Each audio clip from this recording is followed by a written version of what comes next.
I am have something on my mind that I want to continue from yesterday. I want to see once if I can get. I'm not going to do it until the men come on because I want to hear the men. I like to hear what the men have to say. I'm interested. I like to hear the voices of their thoughts because since God put this on the men, the responsibility of marriage, sole for responsibility of marriage is really on the man, which is a lot. And to see how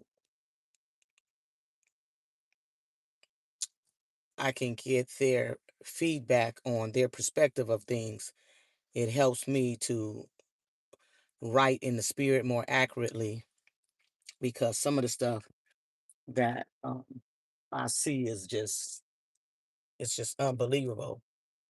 That lesson yesterday after church was such a blessing. I need a new Bible. I'm gonna have to purchase a new Bible. I know that's gonna cost me $100 to get this Bible. I know if I look this Bible up, it's probably gonna cost about $100. It's okay. I'm not gonna get it now, but my Bible's falling apart. It's it's definitely falling apart. If I look up this Bible, I've had this Bible for a while. I should have put the year I purchased it. I've had it for a while. And so I'm gonna see something. I just want to see what this Bible costs. I can't remember what I paid for it. My money was longer when I had purchased this Bible. Let me see how much this Bible is. They probably have a fifth, sixth, or seventh edition. I'm not going to put the edition in. They probably improved it. I don't know what the size is. I'm going to see how much this Bible. But they have it on Amazon. I have to physically. It's hard for me to buy stuff offline. So look, real quick, change subject. Went and purchased me some tea. I ended up getting a box, a turmeric tea variety pack, and I wanted to get some Manuka honey, but I changed my mind. I want to go to Whole Foods to get it. I got a different kind of honey. And that turmeric is strong. Turmeric is good for your bones and joints. You should have some in your cupboards. And I mixed it with mint, but that turmeric is loud. It's very loud. Let me see if I can find this Bible. That's 25. Mm, I should put leather. If I put leather in there, burgundy leather. I like burgundy. Thompson. To spell it right. Bible black. Burgundy. Let's see what it's going to say.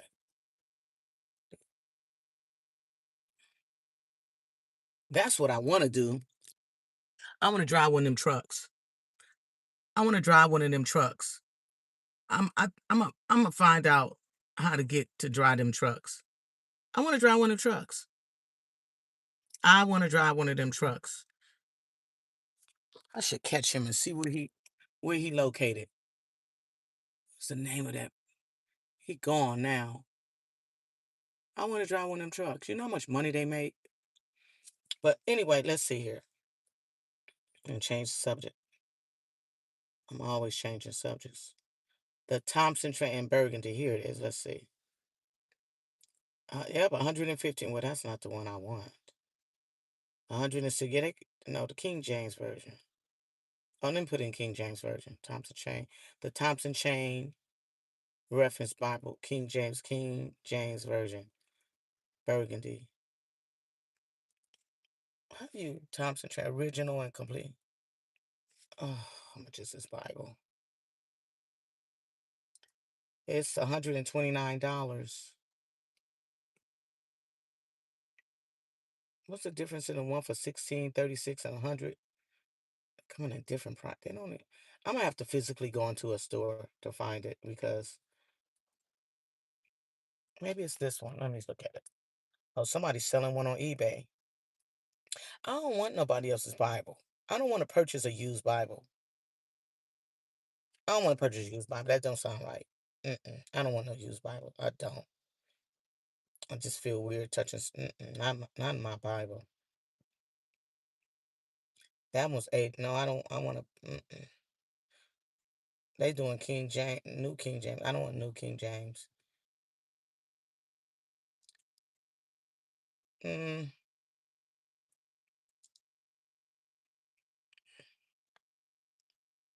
Christian bookstore near me. Mardell's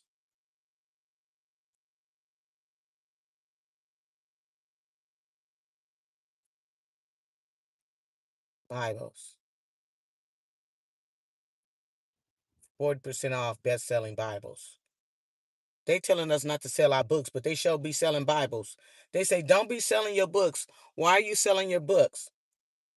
We selling books that come from the Bible, and they selling the Bible. We can't walk in the store and get a free. Certain places you can get a free Bible, but it's not the one that I would teach out of. They say, don't be selling your books. Some people use the gospel should be free. Upon your donation to our ministry, we will donate our book called we will donate our book um, upon supporting our ministry. They be online. Upon supporting our ministry, we will donate how to deal with toxic people for a donation of $50 or more. For a donation of $200 or more, you will get a series of our books called How to Deal with Toxic People and a time called Now in the Mind of the Spirit. If you donate $200, you will get a series, but they tell you not to sell books. And they got a whole lot of followers donated just to get you to donate. They got to offer you something. They got to upgrade you to get your money. And I'm sitting in this car and can't get a dime. But they be giving to them big ministries. They do. And let me stop. So shalom to you. I'm waiting. I'm trying to see if a few of my brothers going to come on here because I want to run something by them. But I might have to catch them another day. If I don't catch them live, they won't make a comment. But I might have to do it unlive. I might have to just post it because they might not come on because this is heavy on my mind. I need this. I need this feedback for a chapter in my book. I want to see what the men have to say about this subject. I'm real interested in seeing what men have to say. I might have to get out on my 2 feet like I did when I was in college and I was taking speech class and we had to go and interview people for our projects. That's what I might have to do. But I am interested in knowing what the men of God have to say and men in general about this topic that I really want to discuss. I want to discuss this topic, and I need grown men, men that is mature and seasoned. I need men over 50 and up, because when you 20 to 30,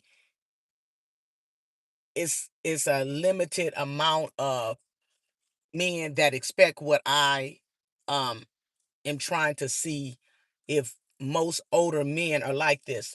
And what I want to discuss, I'm going ahead and break through with this discussion because I need to do this chapter. I need to sum up a chapter in my book on relationships, God's way, prerequisites and boundaries for relationships. And shalom to everyone. Thank you for tuning in. I don't know why when I drink something, I start burping. I only can go into my live on this phone when I don't have something going on. So I just want to bring up what these people have to say. And I want to see what people's thoughts are. But I need the thoughts of men, not women, because the Bible says he, not she. He that findeth. And you know, okay, this. And I think that came across. This right here. even on my profile, on my social media, like I don't know who else to be. I don't know who else to be. I'm going to break, I could go from Ebonics and I could converse with the best of them. Like, but I could also, I know what it is to splice sentences and dangle participles and all of that. I know what that is. And I think that has to come across in your true authentic self. Like, you got to be your, like you said, you got to, and I think that's what connected us. Like, our very first conversation, because I don't know, when you saw me, I don't know, when you saw my profile, you saw, I don't know, one part of who I was. But when we had a conversation, Listen, I don't know. I don't know. Here's what came across about you. listen to Okay, this. Listen, you please. said, Listen. saw your picture, then I read your profile. I read what you wrote about yourself, but then we had a conversation. Mm-hmm. Most homeowners have life insurance that can pay off the mortgage when they die. But what about when you're alive Oh, this and gets, can't make the payment? look at Whether that. you're a new Here's what comes Listen, across. What sorry. I love about you Listen, is, please. to Listen. me, what really showed up was, to me, you had a smorgasbord of experiences in different areas Of life. You wasn't just from the projects. You also was from New York. Then you went down south. Then you went further down south because you're in North Carolina. Educated. You're educated. You work for the government. You work your own business. You had all these different things. And the great thing about it. So, one, he said she had a plethora of things that she did. She lived here, she lived there, she lived from New York, she lived in the South. South, she went down, then she went down south, then she came back up. Then she had a master's degree. Then she had business. He looked at her picture and thought she was attractive, and then he wanted to know what she was working with. What could she bring to the table? Is what he looked at. This is what he looked at. Now listen now. Just listen. Hold on. I hate that commercial came on. Hold on. Listen. This is now his antennas are going up. Listen.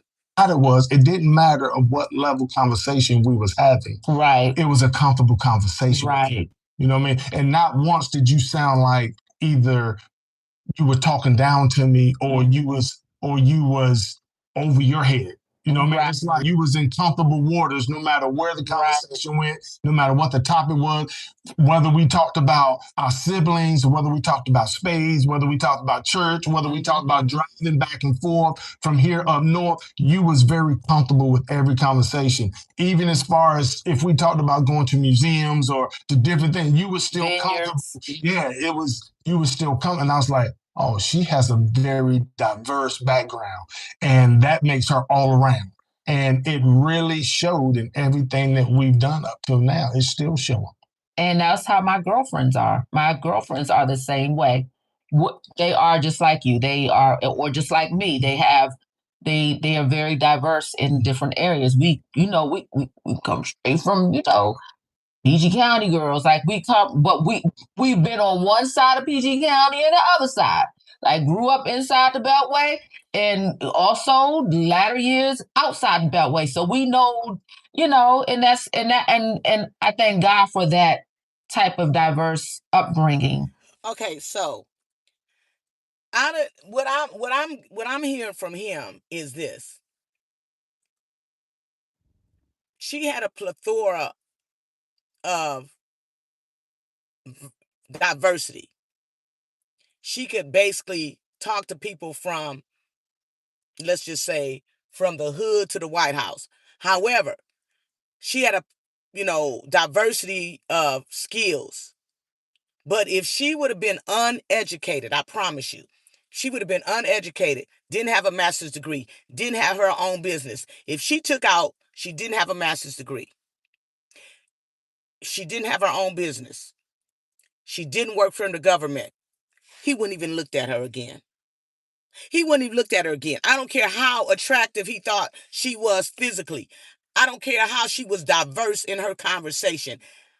With her having a master's degree, with her working for the government, and the third was her having her own business.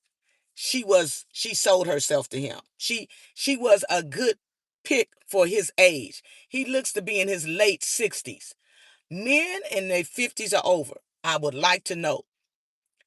I'm finding that when I had my $250,000, when I had my 180,000, that overrided me not having a master's degree. That overrided me not having a bachelor's degree. That gave me the exercise to choose a more scope of. I had a bigger pool. But when you don't know how to choose, it don't matter how much degree you have, how much money you have. If you have a bad picker, you can still pick wrong. So now what I'm saying is this: men over 50, what I'm finding in general, now I haven't been around the whole world, it's 91.4 million men. So that's a lot of men. But just in the small scope of things of the men that do come through my life, I want to ask you all over 50. Is it important to you that a woman has a degree, a bachelor's degree, a master's degree, a PhD? Is it important that she work for the government, the state, the government, the county, in the city? Is that thing, and then upon that being, at least you attracted to the face card. Some women I've seen, like I met this woman 4 days ago. She wasn't that attractive. Her face. I mean, just like men look at men. Men know when a man is not attractive. You ain't got to be gay to say that. You want to just see somebody and know what they looking like. And if you can look right them in the face and your perspective of what they look like is, you know, you just know what you look like from elementary school. People gonna tell you if you're not attractive or not. And by looking at people, if you attractive or not. So that's why certain men do certain things. But my point in my question is this: on working on this book, and then it got hot because I got the heater on. I don't know what's wrong with me. Is do men over 50? This is for men over 50. This is not for men in their 20s, 30s, and 40s. I'm talking about men that's closer to retirement. Look for women that have bachelor's, master's, PhDs, been on their job for 20 years or more, 15 years or more, at least 15 years or more at our age. Do they seek out women that have a 401k? And if they find that they like the woman, but they find that they don't have a master's degree, a PhD, or a bachelor's degree, a 401k, do men avoid over 50? And if you're not over 50, this is not a question for you, because you're not in that age bracket where, do you look for a woman that have long money, that have that type of, is on that level, is on that financial bracket? Because I find that when I was listening to him, he seemed like he wasn't, I don't know his background. I'm not going to assume, because he was so talking about her, I'm sure, on one of the other videos. However, I find that there's a few, actually, I really only possibly met one that they knew that they wanted a certain type of woman, but they never would say that's what they was interested in, because this particular person, I ain't gonna say some, this particular person went in knowing all he wanted was one thing from me.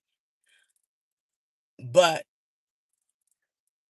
there was something else going on in the background as well. But my question to the men over 50, hopefully y'all answer when I'm offline, since y'all at work and y'all busy, is do men over 50, I find that this particular person had been used financially. The women that ran through his money, and this is his story. The women that ran through his money, he would have a lot more money, but he don't have it. But why are you approaching a woman telling her that? I can't wait to read this comment. I can't wait to read this comment. And I hope it's a man. If it's not a man, I'm deleting it, because I'm not doing it I said men. It's got to be a man. Women, unless you gay, don't answer. I'm talking about from men, a man looking for his wife, seeking a wife.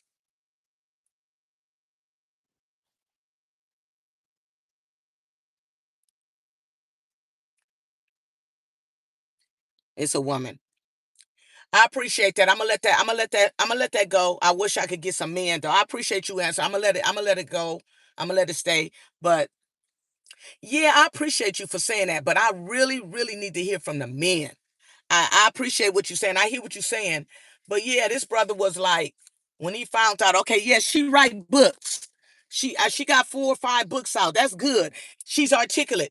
She's been to school. She's been to college. But I need somebody degreed. I need somebody that work for the state or the government. I need somebody. And I'm just like, why you wait 2.5 years? Why you waste 2.5 years of my time? Yeah, I know.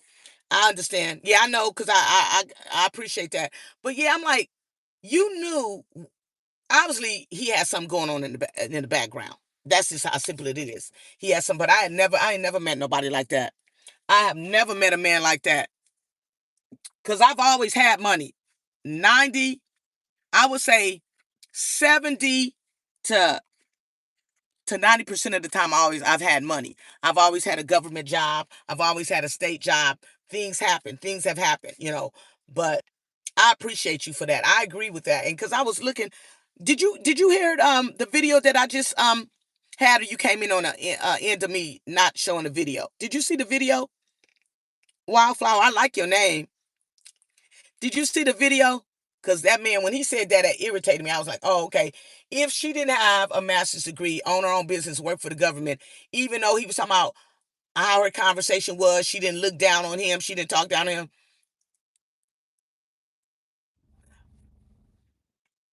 I won't say all of them, and the reason why I say this, my sister, is because it's 91.4 million men in the world. That's a lot of men. That's a lot of men. It's where you running into them. It's the level. That's why, because there's too many men in the world it's just too many men in the world. It's a lot of men. I always say this, how many men are in the world? I don't, it's too many men. It's 4.17 billion men in the world. That's a lot of men. That's 4.17 billion men. That's a lot of men. I just can't believe, to me, a man, I separate the men from the boys and the women from the girls by saying this. When my father met my mom, she had 7 kids and was on the county. He put her in a car in a week. He put her in a house at a blink of an eye, and they stayed married 42 years. Now, to me, that's a man. Now, he has a whole bunch of other things that was horrible about him, but he took my mother in with 7 kids. Yeah, thank you. But this world is too big for me to be worried about one man, one little man that thinks like that, or 1,500 men that think like that. When it's too many men in this world. 9.17. Ain't no way y'all gonna leave you without a husband before you leave here with all them men in the world.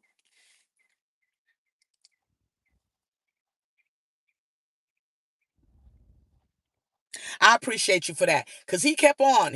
Everything was money with him. And I wasn't catching it because I'm a sheltered kind of woman, and I have never been without a lot of stuff. I've always had. So when he kept asking, talking about 401k for 2.5 years, I always talking about 401k, government job stage. I'm slow. And then when it was all said and done, I said, oh, but he should have been up front. He wasn't up front. He wanted one thing and one thing. And even sometimes if you have that, he had something going on in the background. He had something going on in the background. He had something. He literally had something going on in the background. He threw his rock and hit his hand. He did. And he comes through here. He sit up here and look at me talk. He be watching me. But I already know he threw his rock and hit his hand. He should have been up front. But he wanted something. He was for one aim and one aim only. Even if I had that, he had something else going on in the background. I'm telling y'all. And that was a big lesson learned. And I appreciate that. Anytime a man that keeps yeah, and I never had no man ask me that. Never. I was like, why you keep talking about 401k and money, and it ain't no money down here. Go get you a job up there. And I was like, something else. He got a lot going on. He a busybody. He got a lot more going on than what he's being honest about. But that was just one. That was just one. I still got 9.17 billion men in the world. I ain't worried about that one. I appreciate you. I appreciate your feedback. I really do. I really appreciate your feedback.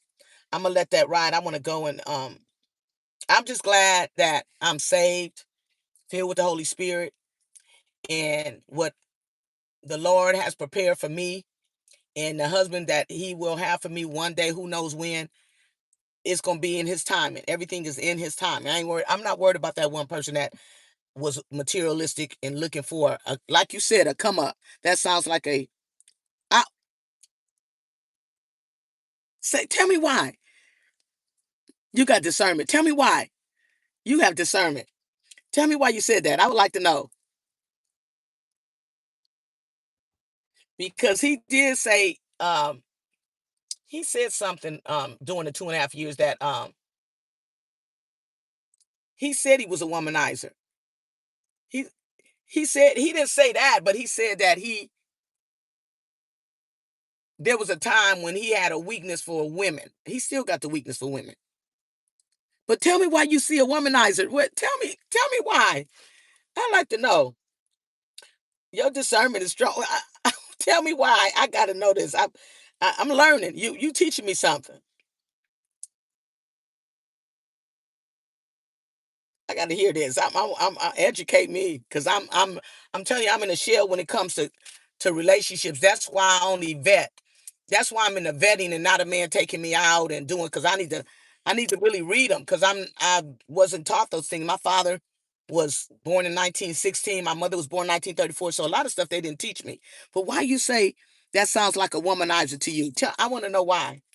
I'm listening. We listening. Educate us, especially me. It's more for me. Why is this peppermint not? Oh my goodness. It's doggone. That doggone. I'm waiting. I know you thinking.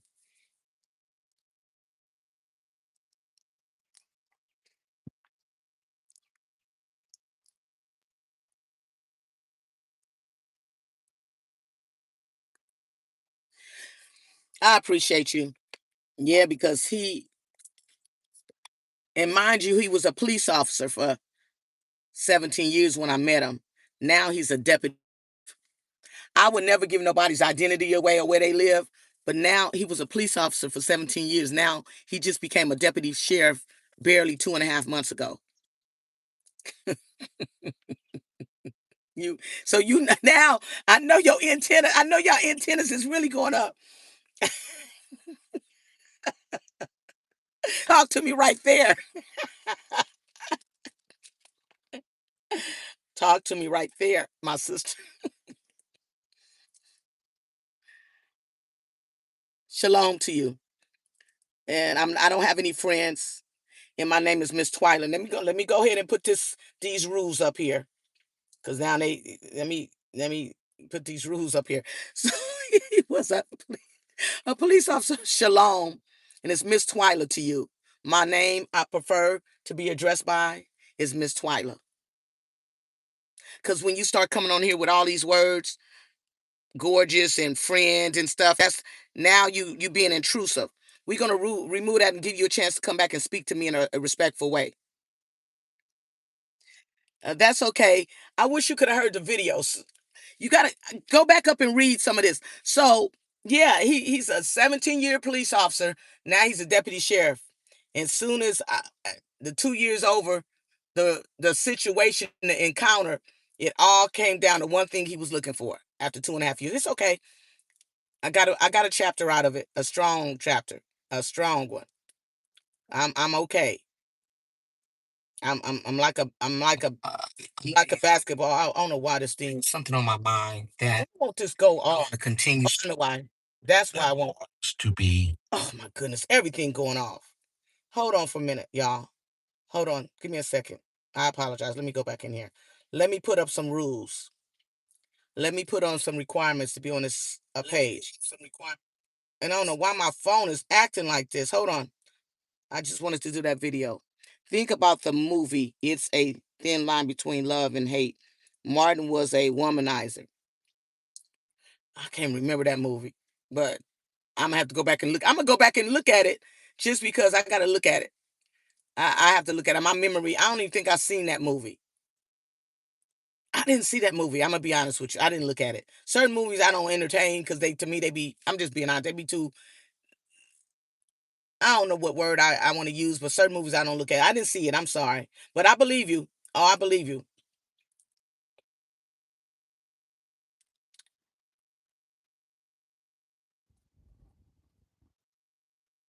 Hold on.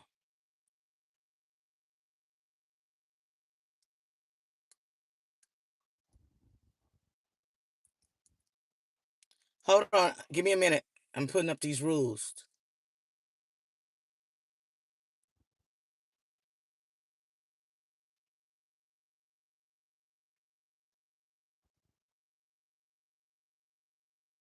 Hold on.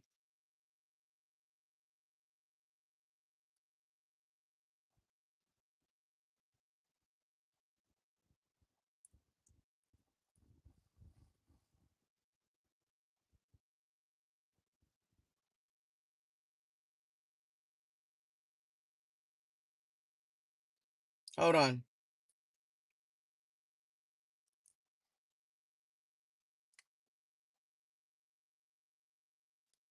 Okay. Okay. Let me pin this. Okay.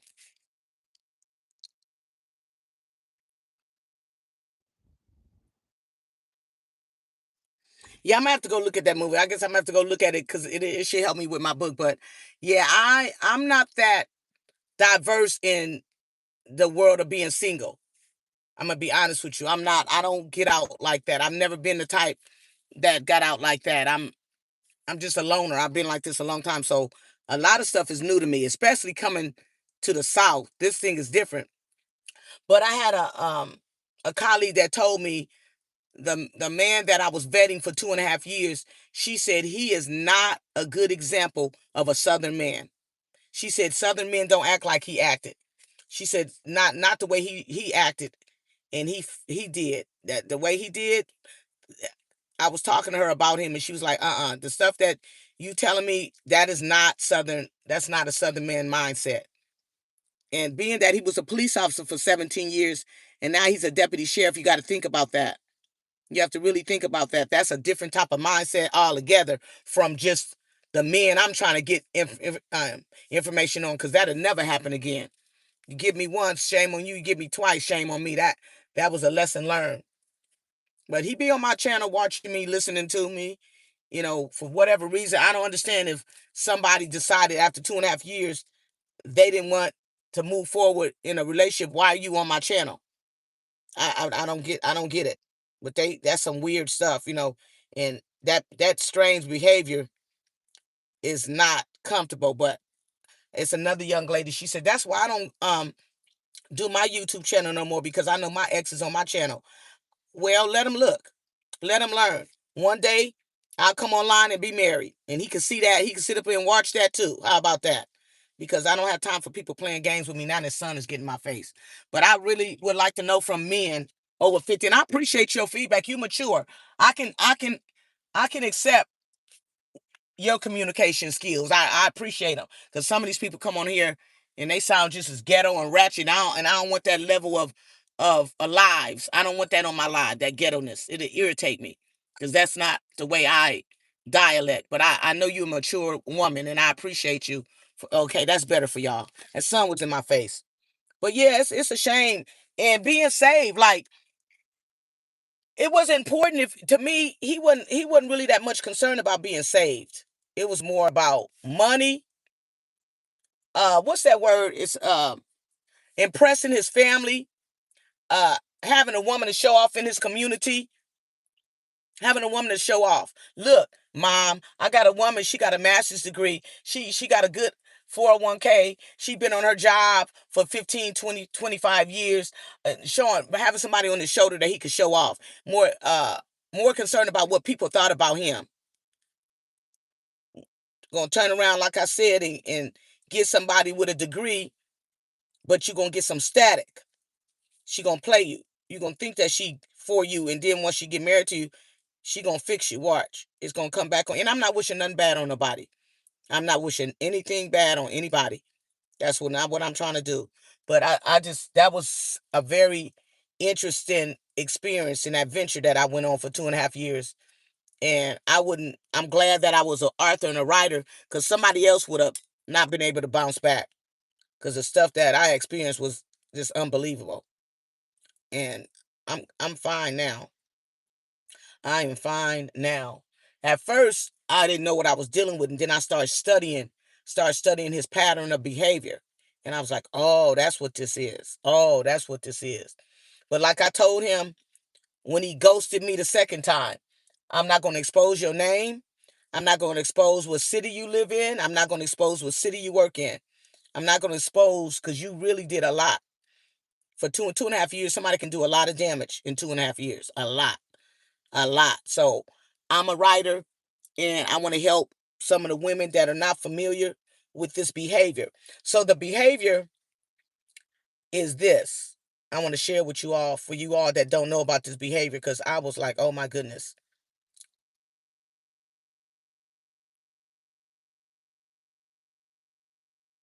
In playing the victim, he had a very bad habit of playing the victim. Yeah, he met his match. I'm gonna look at that video and come back on here to talk about it. But he always played the victim. She hurt me. She played on me. She didn't answer her phone. I went by her house and I called her, was watching her, and I noticed when I called her, she put the phone down. None of his exes did him right. It was all his exes' fault. And I was just like, this is an unusual type of person. This is a very unusual person. I'm not used to men doing that, talking about their exes. I was like, nothing good. He didn't have nothing good to say about his ex-wife, his exes, the women he dealt with. It was just interesting. So he had a dismissive, avoiding attachment style. That was one of his issues. And that's a mental problem to me. To me, that's just a mental problem. He had the avoidant. You know what the dismissive, avoiding attachment style is? I read it before, because I'm working on this. It's a chapter I'm working on. When an avoidant, dismissive, avoidant attachment style, for those of you that don't know, is when someone in an unwanted relationship, meaning that they approach you, but not for a relationship, but you didn't know, because they didn't give you a choice to choose if you wanted to allow them in your life to be in an unwanted relationship. They don't want a relationship with you. Basically, he just wanted to try to get you to have sex with him. Once he got that out of you as much as he could, if he could, and if he couldn't, then he gonna give up. But when someone, and I wouldn't go on for it, when someone in an unwanted relationship repeats, he kept repeating, don't get attached, don't get attached, don't get it. He would be whispering, don't get attached, don't get attached, don't get attached. He would say that when I was in his presence. He would be, don't get attached. And I'm like, I was oblivious. I never seen nothing like that. So I think a mute spirit. These demons are so strong in people sometimes. Times when you know you would speak up, they can make a mute spirit come on over you, and a dumb spirit. And that's why when you look back at some of your relationships, you say, how did I get into that? The demons were so strong in that person, they put a mute and a dumb spirit on you for a season until you got it off of you. Literally. It happens to the best of us. So don't get attached. It typically signifies a defensive mechanism to prevent emotional intimacy, often indicating a dismissive, avoidant attachment style. It means they actively trying to keep the relationship casual, fearing being trapped or controlled, and are setting boundaries to avoid obligations, intimacy, or future heartbreak. Here is a breakdown of what this behavior means. Avoidant coping mechanism. They may feel overwhelmed by emotional closeness and use this phrase to remind themselves in you, which he didn't remind me or warn me, to keep a safe distance. It is a way of protecting themselves from vulnerability, which they may perceive as dangerous. They want a woman that's sexually vulnerable, but with a detachment from having a relationship with her, is basically. Fear of loss and expectations. They likely fear that if they get attached, they will eventually face rejection or be hurt, so they preemptively create emotional distance. I don't know who Sweetie is, but you're going to Sweetie back off of here and say, you're going to, Sweeties? Who is Sweeties? Who is she talking to? You can't come on here talking like that. It ain't no Sweeties here. We can't, no, retract and come back another way. This is a sanctified channel. We don't talk like that to each other. I'm not, that's going off of here. That's agitating me. Desire for control and freedom. By not getting attached, they are trying to maintain their autonomy, control their own schedule, and ensure the relationship remains on their terms without deep commitment. Avoiding obligation. They are signaling that they do not want to be held responsible for your emotions or have to meet traditional relationship expectations. No strings attached mentality. This behavior often suggests a preference for a purely physical or casual, non exclusive arrangement where they can walk away easily without emotional consequences. That's why people ghost people. These are demons. These are demons. They got these big words for these people. They call it they done found titles for these people. It's a dismissive, avoidant attachment style, but it's a demonic spirit. Because if you are saved and filled with the Holy Spirit, and he claimed to know God, but you never asked him, was he saved? That's where I was telling people, you got to stop people in their tracks. You got to ask these people. I'm going to get this book done, and I'm not going to be distracted. You have to ask people. You have to have a list. You literally have to have a list. And if they can't answer your questions, stop them from calling you. Tell them, do not call your phone no more. Not, they start quoting scriptures, but they just quoting a few. They got one favorite scripture, but they don't really know the scripture. You don't want nobody to waste your time. Even if he's just a hardworking man and really don't know the Bible, you still don't want your time wasted. What is your motive? Within at least a week or two, no less, no more than 2 weeks, a woman should know a man's intentions for getting her number.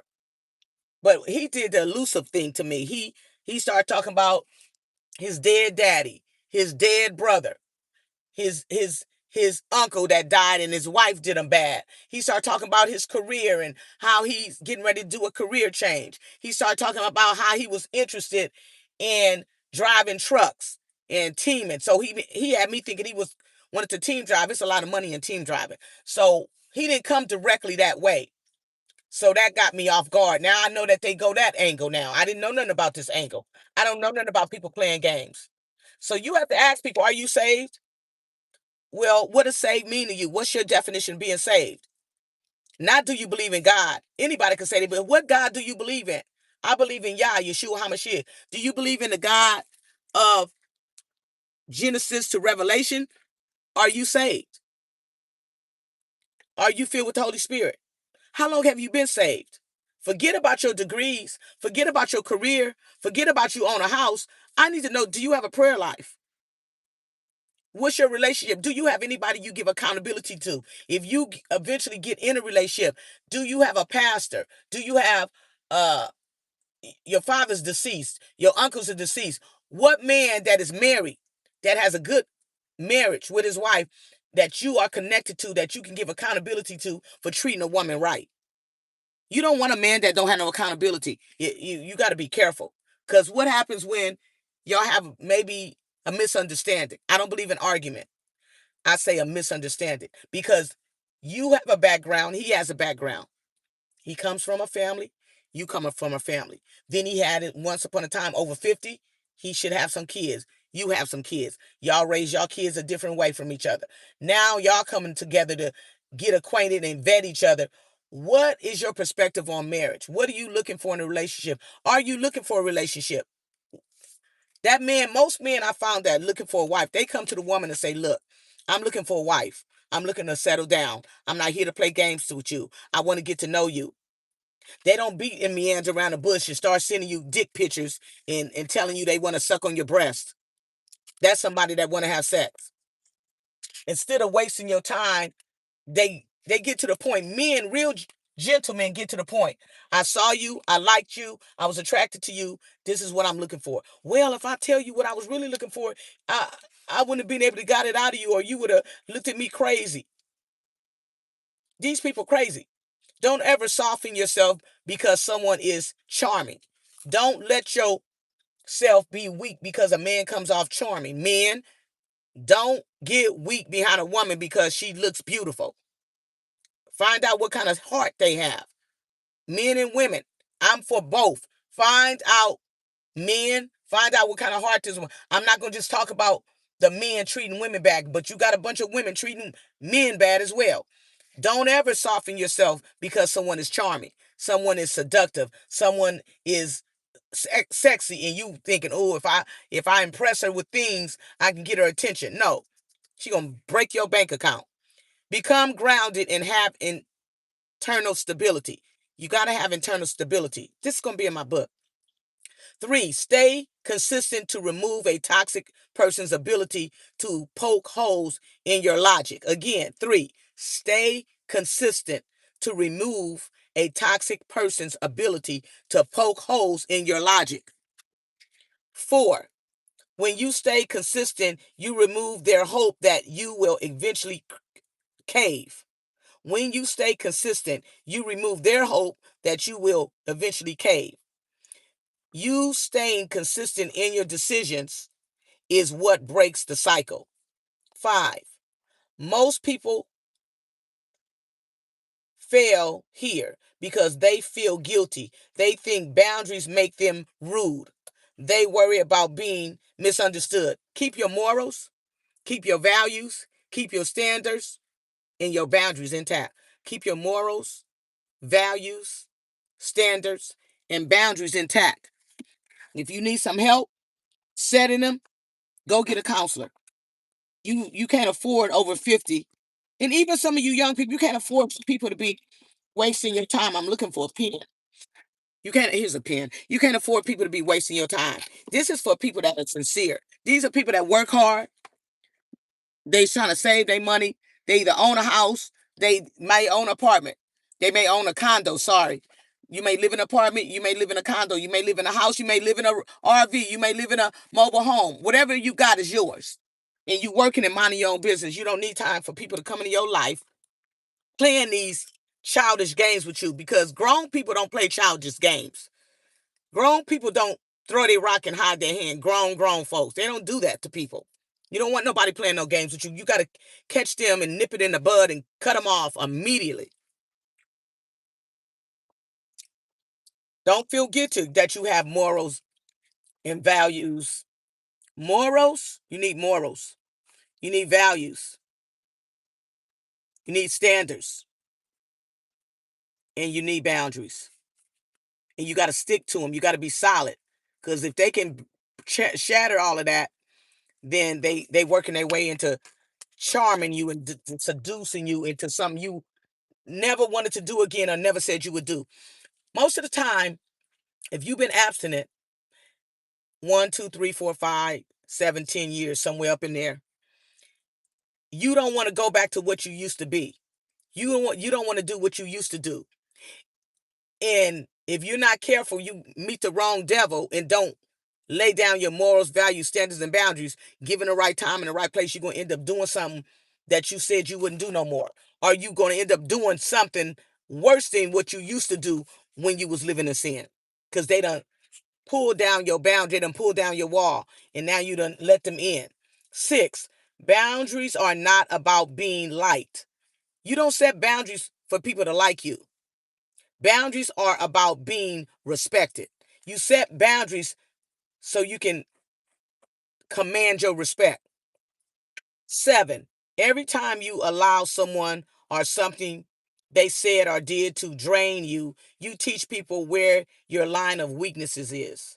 Again, every time you allow someone or something they said or did to drain you, you teach people where your line of weaknesses are. 8, when you communicate, others can twist words and manipulate action. Again, when you communicate, Others can twist words and manipulate action. Yet when you remain silent, you can remove their authority and our strength to poke holes in your logic. Listen to people. Be a good listener. Be a good listener. 9. Enforce your limits quietly to retain toxic people's expectations. Enforce. Excuse me. Still not feeling well. I'll be glad when I get better. I went to the doctor again. Want to make another doctor bill.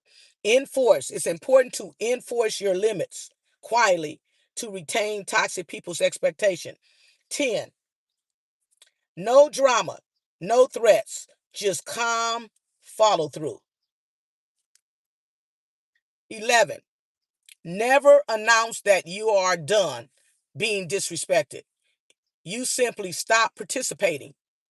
Just stop participating. Over time, something powerful happens with your nervous system. You'll get relaxed. Don't let people, if they disrespect you once, they're going to disrespect you again. Stop anticipating and participating in chaos. You become grounded. What do I mean by that? Okay, so this person was always talking about outside drama. They started off talking about they ex was what word did they use? They ex to be was difficult. She's difficult. She wanted a $10,000 wedding ring. She wanted a $475,000 house. She wanted me to leave my family and move here. And it wasn't that was the first conversation. The first conversation was the career change.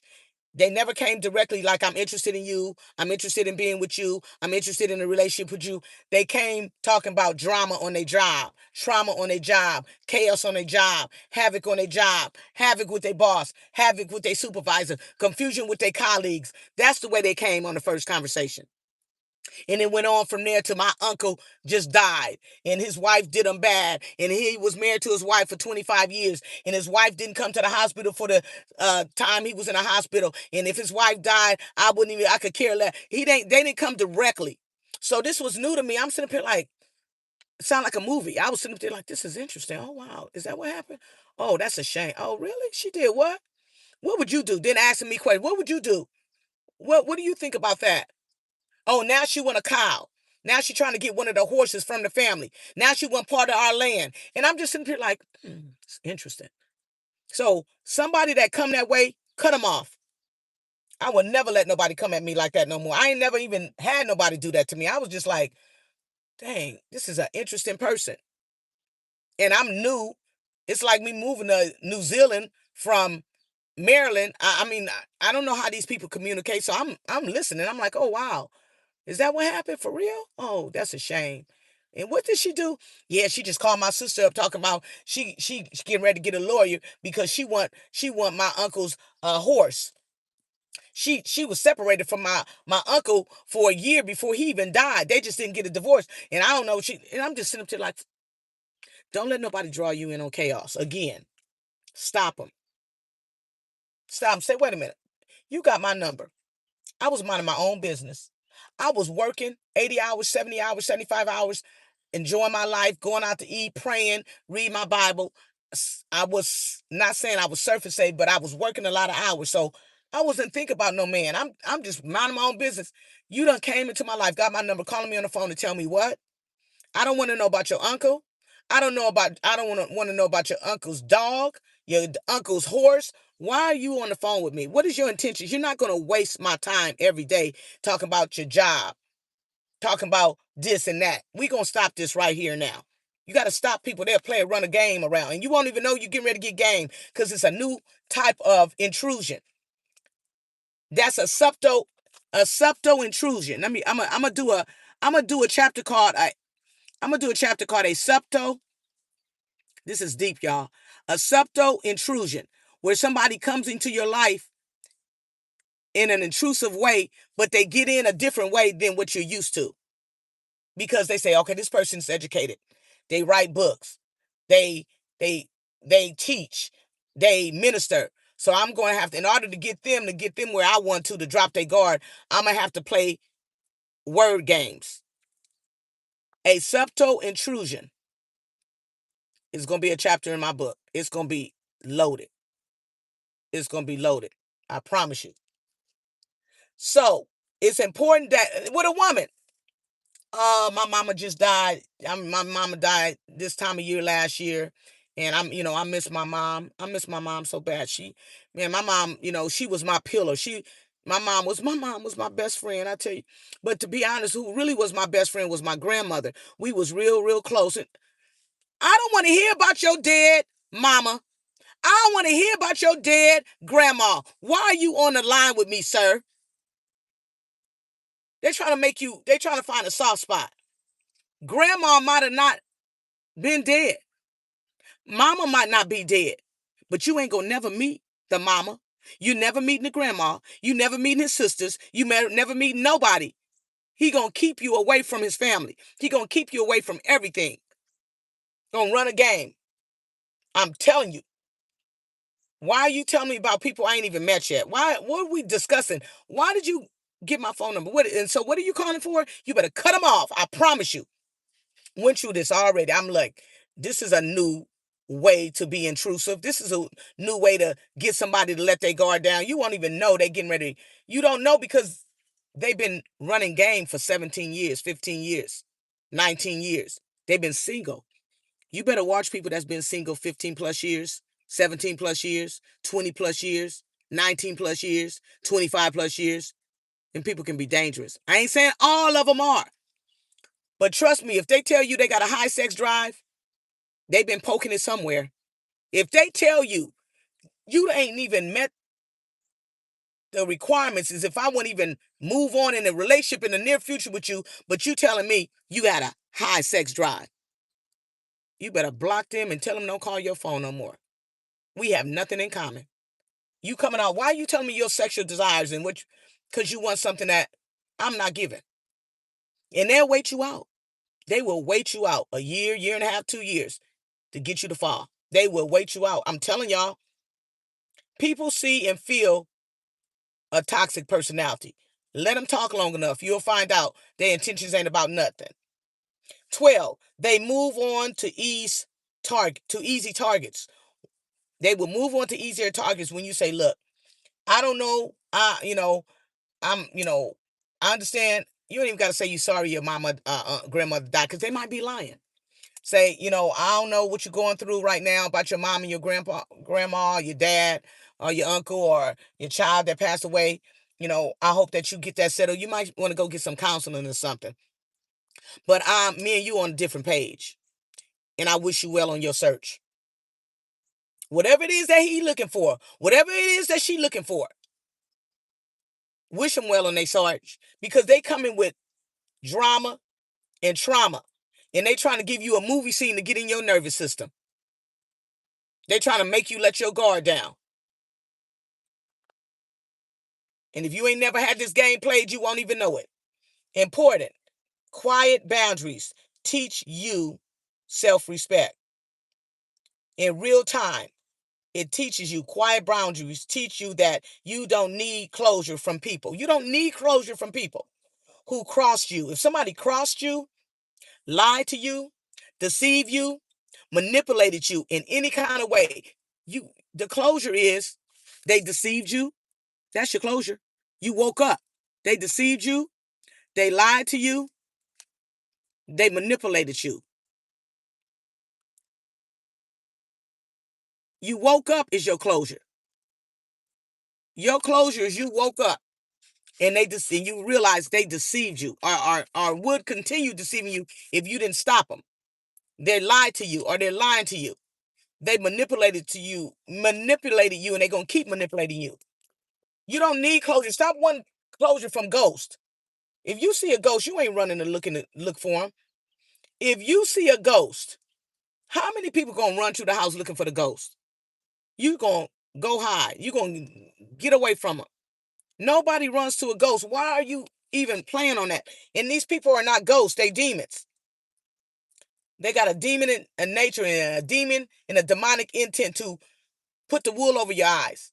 to take you to a dead end, to sell you a pipe dream, to tell you, I'm going to be retiring in a few years and I can see you in my future. Oh, yeah, I see you in my future. I see myself getting an RV and we traveling together. Well, what we doing today? You ain't even made a meet and greet. We haven't been to breakfast, lunch, or dinner. We haven't been to gym together to work out. It's the summertime. Let's go swimming. We ain't played no ping pong, no volleyball, rode no bikes, went to no museums. You ain't asked me what I like. You ain't got time for this kind of stuff. You don't need to convince anyone of your worth.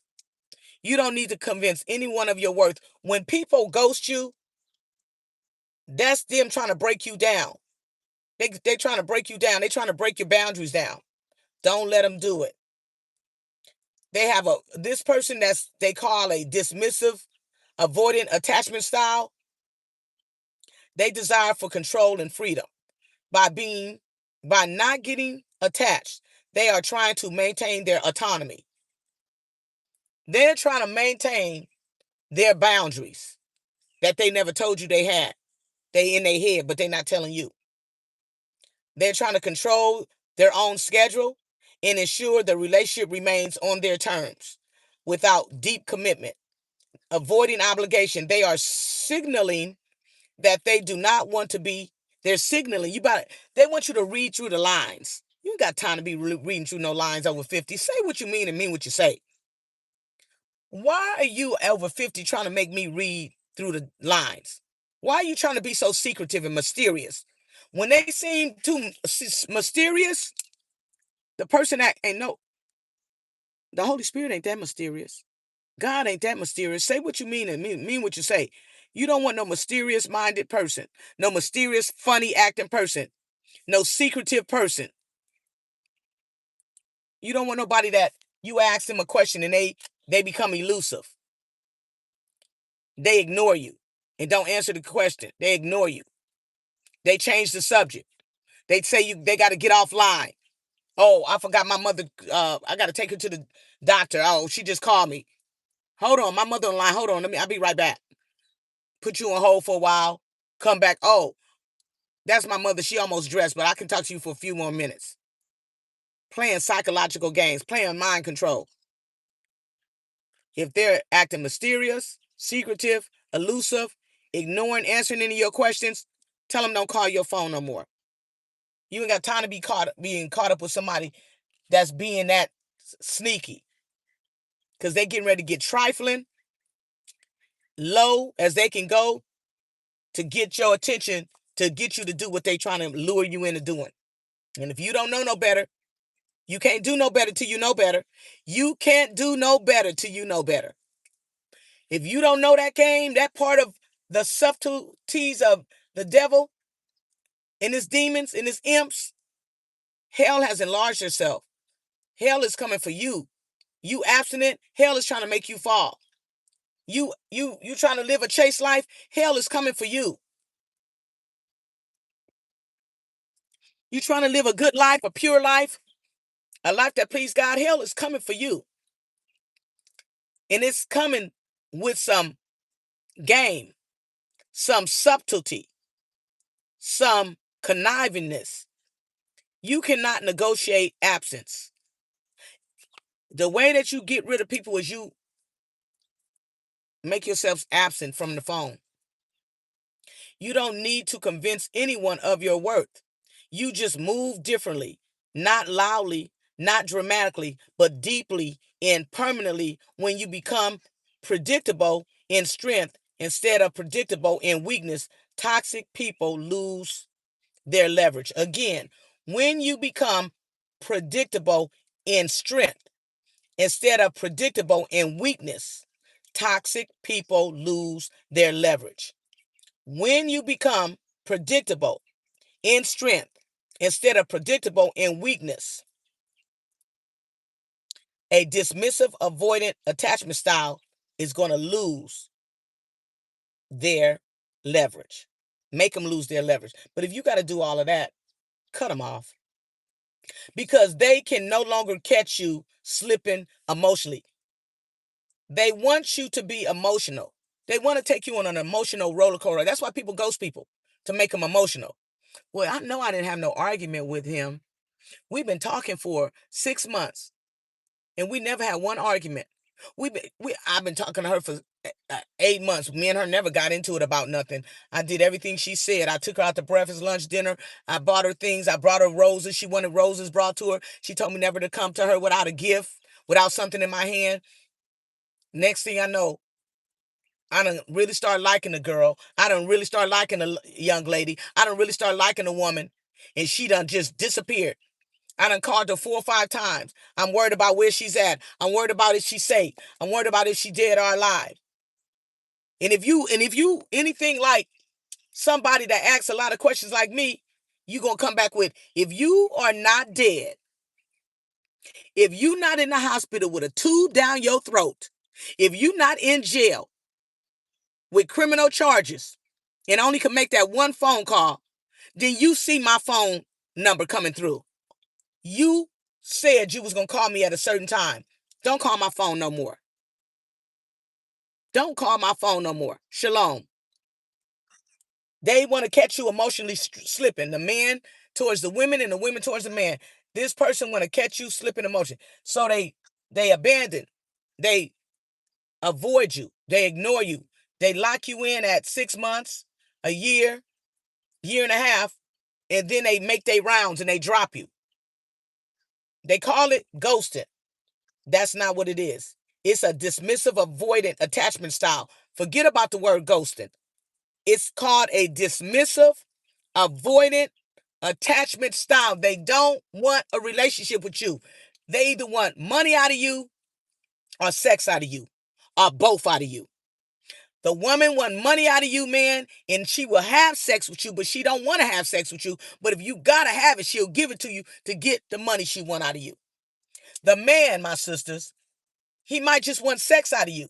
He'll tell you, my love language is touch. I like to touch and be touched. I don't need a woman to buy me clothes and shoes and jewelry and go on vacations. My love language is touch. All he's saying is, I just want to have sex with you. I don't want nothing else from you. You got a beautiful face card. You got a nice physique. I like what I see, and I want to get it from you. I want to get it to you wherever you give it to me at. I'll take it in the back seat of the car. I'll take it in the RV. I'll take it in wherever they can get it from you. They want to get you in a place alone to get what they can get out of you. You better know what you're dealing with. Person don't have no good intentions. They are not looking out for your best interest. They're not. Okay, so look, they're not looking out for your best of interests. Remind you, I'm a writer, okay? It's all about them. They're not asking you nothing. What you like? Do you like the movies? Do you want to go bowling on Saturday? Do you want to do? They just trying to figure out how they can wiggle their jiggle up into your cookie. Trying to wiggle their jiggle somewhere where a hole is on your body. This woman, she trying to gold dig you. Some men are trying to gold dig you. It go both ways. If you are saved, okay, say you're not saved. You ain't saved. You're not saved. You don't believe in God. You just a regular person. And you work hard. You mind your own business. You got a good heart. You a good Samaritan. You don't serve God or the devil. You just don't do none of the religious stuff. You don't do none of the devil and God stuff. You just don't do it. You still need to be careful of people like this. Because everybody ain't saved. Everybody don't believe. That's what they don't believe, but I'm here to help everybody. I don't have a specific, my ministry is to a specific group of people. It's a big world out here, y'all. Everybody need help. All good-hearted people need help. We need each other to keep us away from these villains and these demons and these con artists and these slick um, people that run all kind of games. They got books on how to run game on you, how to seduce you, how to manipulate you, how to con you, how to take your time and waste it. We don't have time to be wasting our time with these kind of people. In simple terms, leverage means using something you are already have, like skills, job, career, money, your education, training, your craft to manipulate others. In other words, they could be a police officer, a deputy sheriff, a judge, an attorney, a CEO. They could have a master's degree in communication. They could have a master's degree in psychology. And this person, again, when you become predictable in strength instead of predictable in weakness, toxic people lose their leverage. Like I said, I'm not going to call them toxic people. Dismissive, avoidant, attachment style people lose their leverage. What is their leverage? Their leverage can come from their skills, how they interrogate people as a police officer on the job, their job, how they a CEO and they hire and fire people and interview people, their charisma, their money, how they use their money to lure people. They do that one-time transaction fee. Let me just give her $300. Oh, you know what? They got some, I'm going to say it. They got some, I'm going to get this pussy money that they put aside. They're going to give you $300, $400, $500 one time.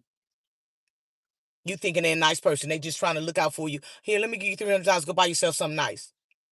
Oh, you came into town? Let me give you $400 for your time here. Because they working on you. Oh, she got some give it up pussy because she trying to get some money out of you, man. It go both ways. This thing go both ways, y'all. She got some, I'm going to give it up back. And I know I'm going to have to back it up to him. Oh, boy.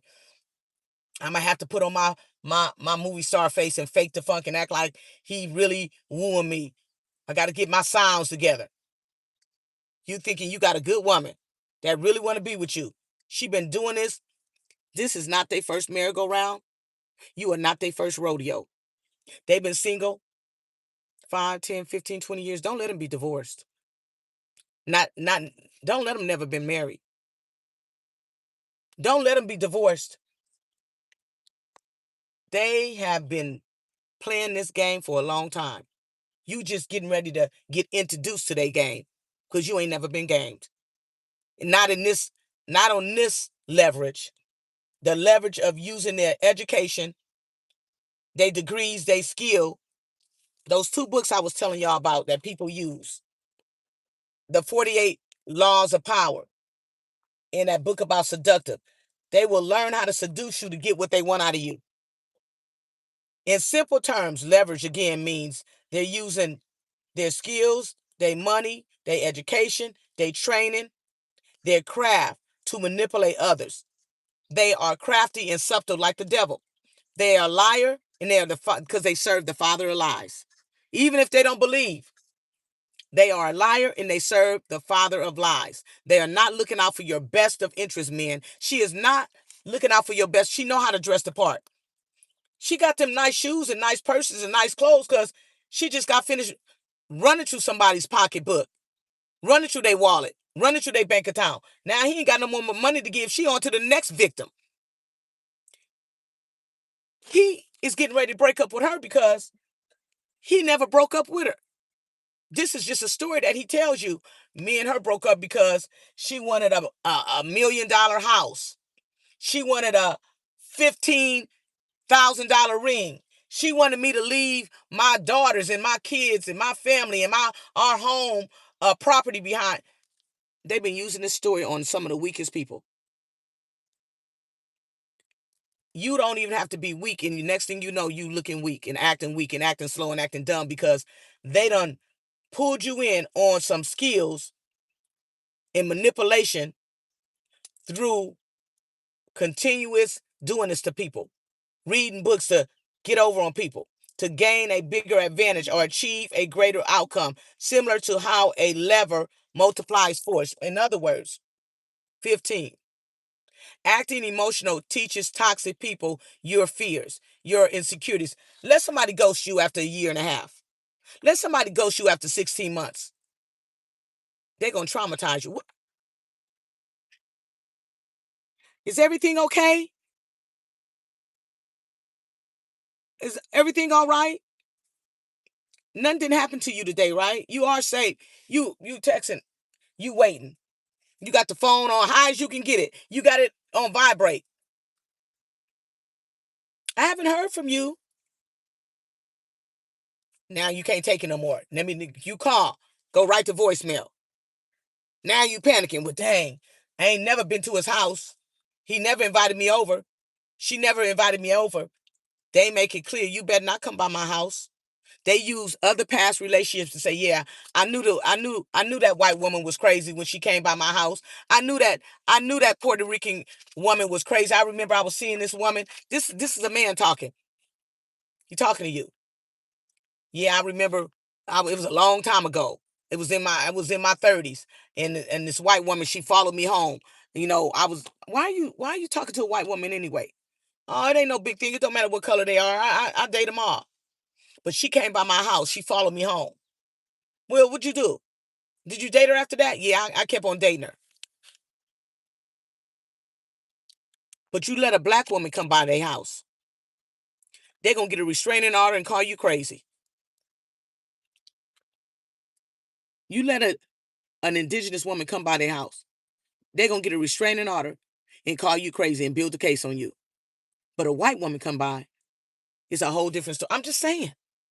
If I'm wrong, feedback. But yeah, that could have been a story. But they letting you know, putting it in your head. Don't even think about coming by my house. Because when I dismiss you,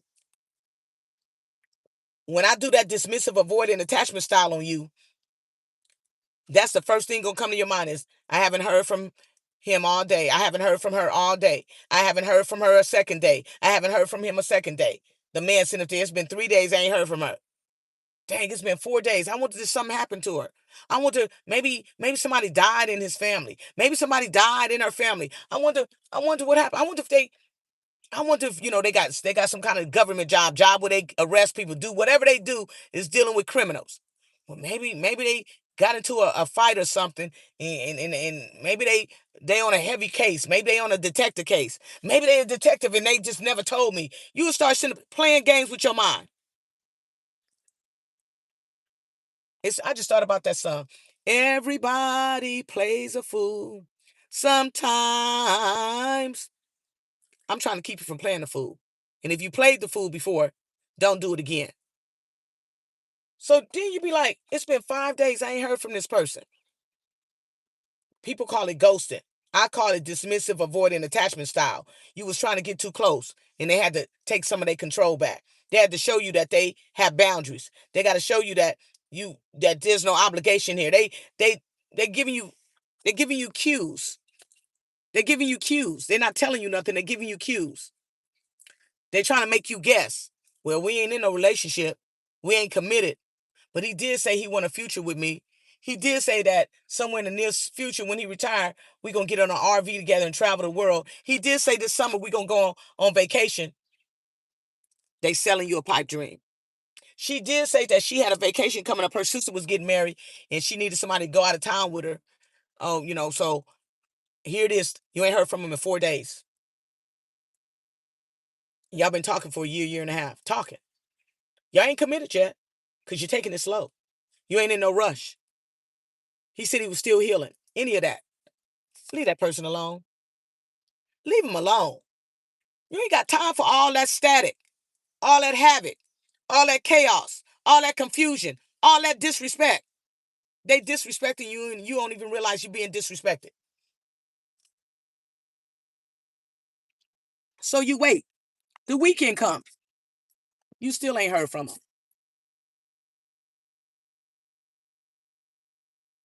So you done already text them 3 or 4 times in the 5 days you ain't heard from them. The weekend comes.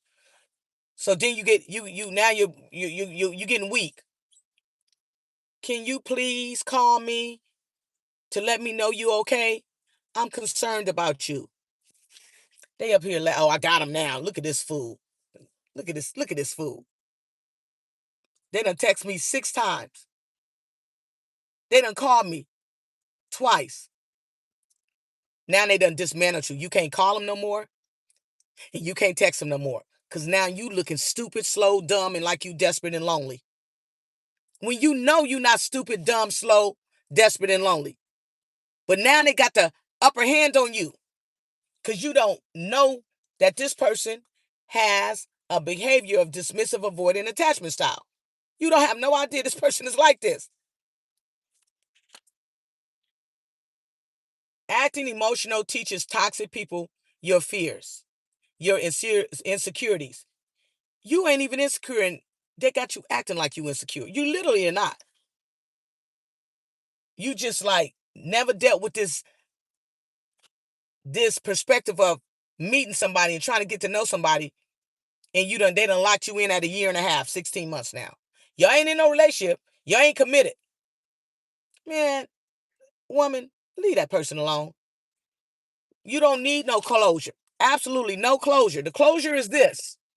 Again, wake up. Realize you being deceived, lied to, and manipulated.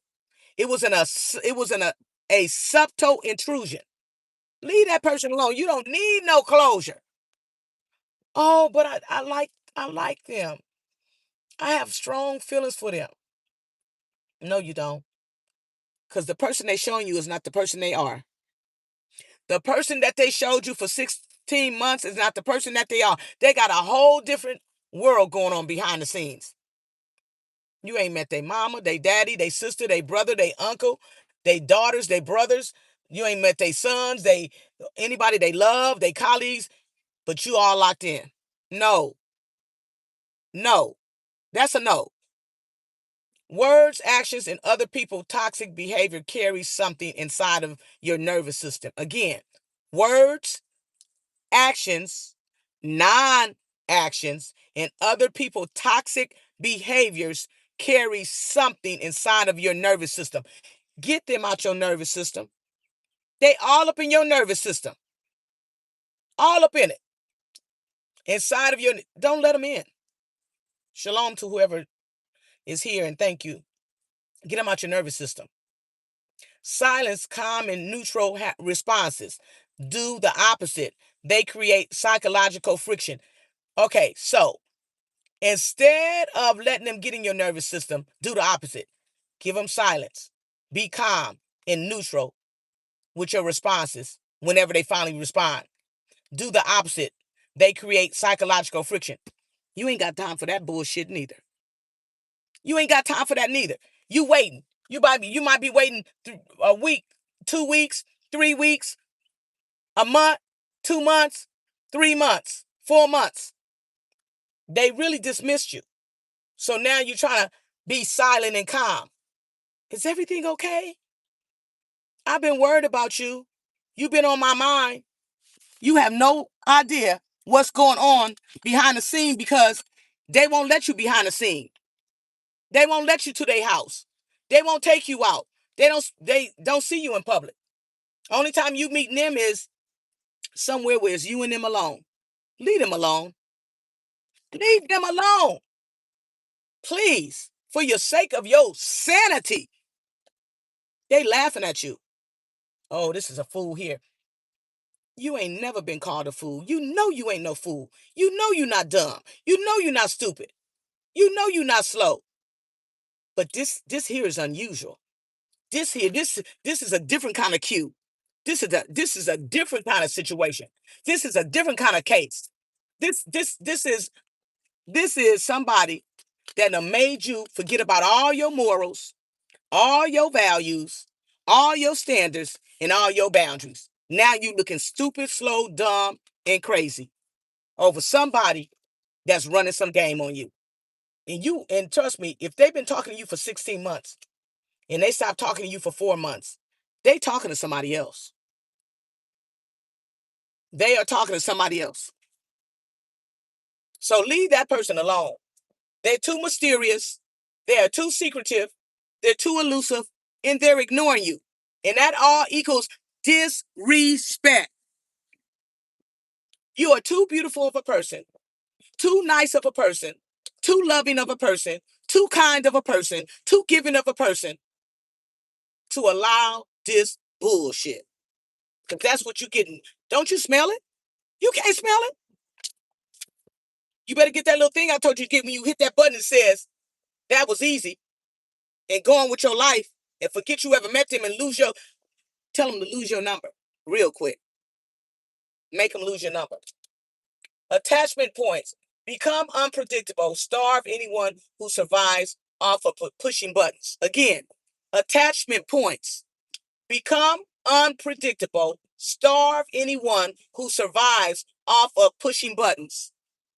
They only surviving off of pushing your buttons.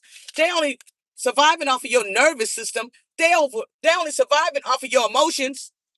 You ain't never been this emotional in your life. Your nervous system they done hijacked your nervous system. They done hijack your emergency. Not your emergency. They done hijack your nervous system. They done hijack your emotions, which takes your peace away and steals your joy. They done hijack your nervous system. They done hijack your emotions. Now you acting like a dizzy blonde. Slow, dumb, and crazy. And which way did he go? Which day? Wait, what happened? They ain't called me yet. Going back checking the Texas. They ain't called me yet. Maybe I missed something. Maybe it's a voicemail in here. Leave that devil alone. The devil is a liar and the father lies. And you messing with a big liar. You messing with somebody that serves the devil. You messing somebody with hell done, opened up and sent them your way. But you better wake up because you being deceived, lied to, and manipulated. You ain't got time for that. 17, no longer emotionally accessible. Don't be emotionally accessible. Mentally available. Be unavailable to manipulation. Be unavailable to chaos in the spirit of confusion. Again, no longer emotionally accessible. Mentally available. Be unavailable to manipulation. Be unavailable to chaos in the spirit. And believe me, the person I'm not talking about is probably sitting up here watching me right now, which is so terrible. Become emotionally unavailable to the spirits of chaos and confusion. Targeting stops through self-control. Again, targeting stops through self-control. Discipline and guarding your vulnerabilities with an IES on it. If you are being targeted like this, targeting will stop through self-control.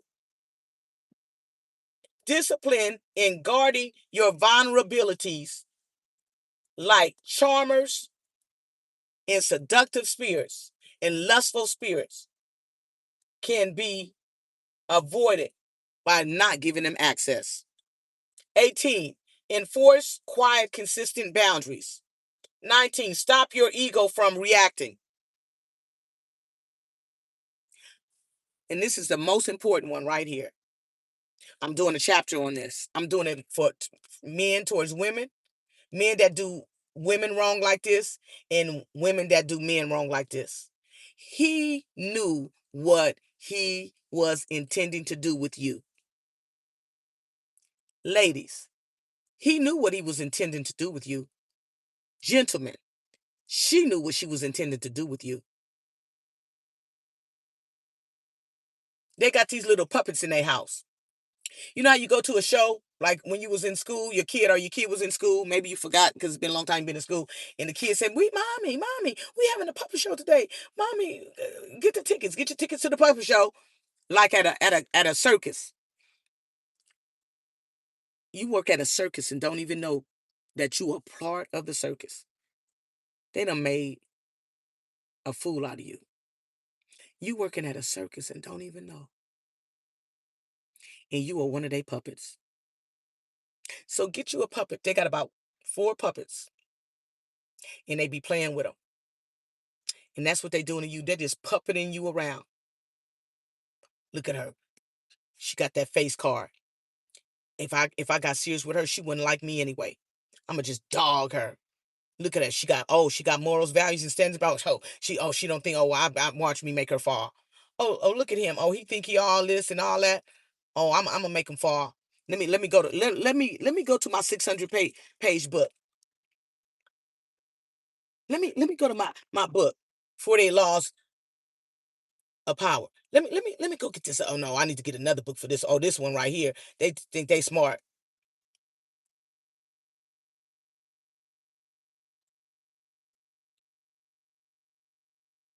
Look. Oh, they think they're gonna lay down these morals and values right up front. I knock them down. I got something for them. I'm a play on their emotions. My uncle died last week, y'all. I never, my uncle died last week. I forgot to tell y'all. And his no good wife, she come calling me up, telling me, she want part of the land.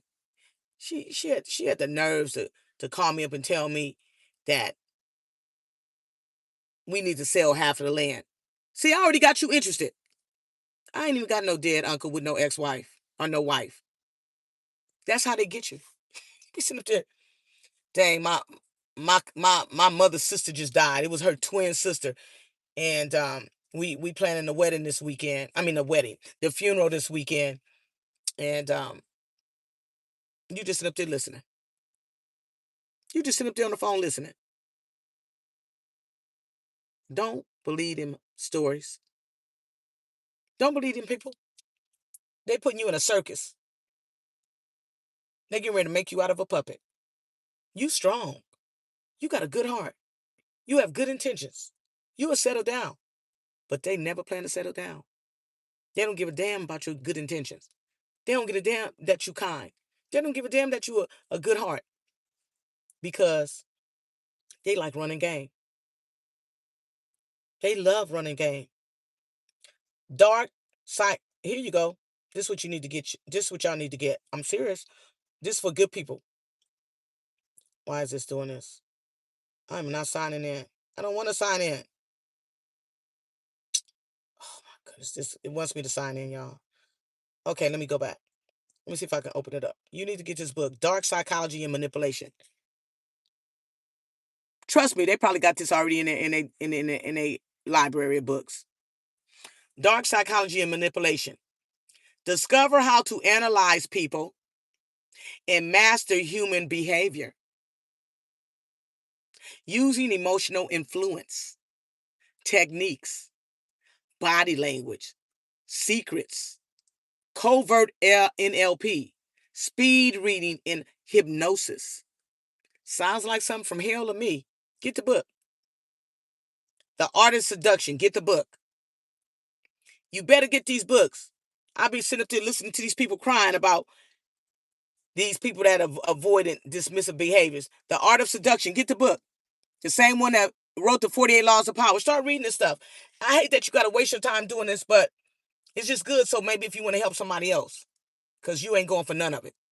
You're doing good. He knew what he was intended to do with you. She knew what she was intending to do with you, men. 19. Step into a level of authority that toxic people don't know how to deal with. They survive on emotional negotiation. Just like that book said. Hold on. Just like this book said about the emotions. Hold on. Let me show you. What did this book say I just read? Oh, my goodness. It won't let me in unless I sign in. Hold on. It said again, discover how to analyze people and master human behavior using emotional influence, using emotional negotiation, I'm going to do that one. Emotional influence. Look at this. Emotional. Oh, I'm going to write this book. Influence. That's one. Emotional negotiation. That's two. And then the big one that ties it all in is emotional manipulation.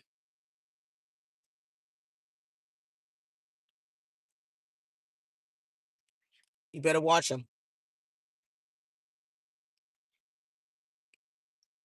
These people was devilish. I'm going to tell you something. When you get to something like this, you be like, the science of seduction. Master confidence, attraction, and dating psychology to win with women. These people be picking up these books. A man whose wife left him after he married her at 20. He married between 20 and 23, like my son, and had hell through his whole marriage. No matter what he did, it wasn't enough for her. He couldn't satisfy her.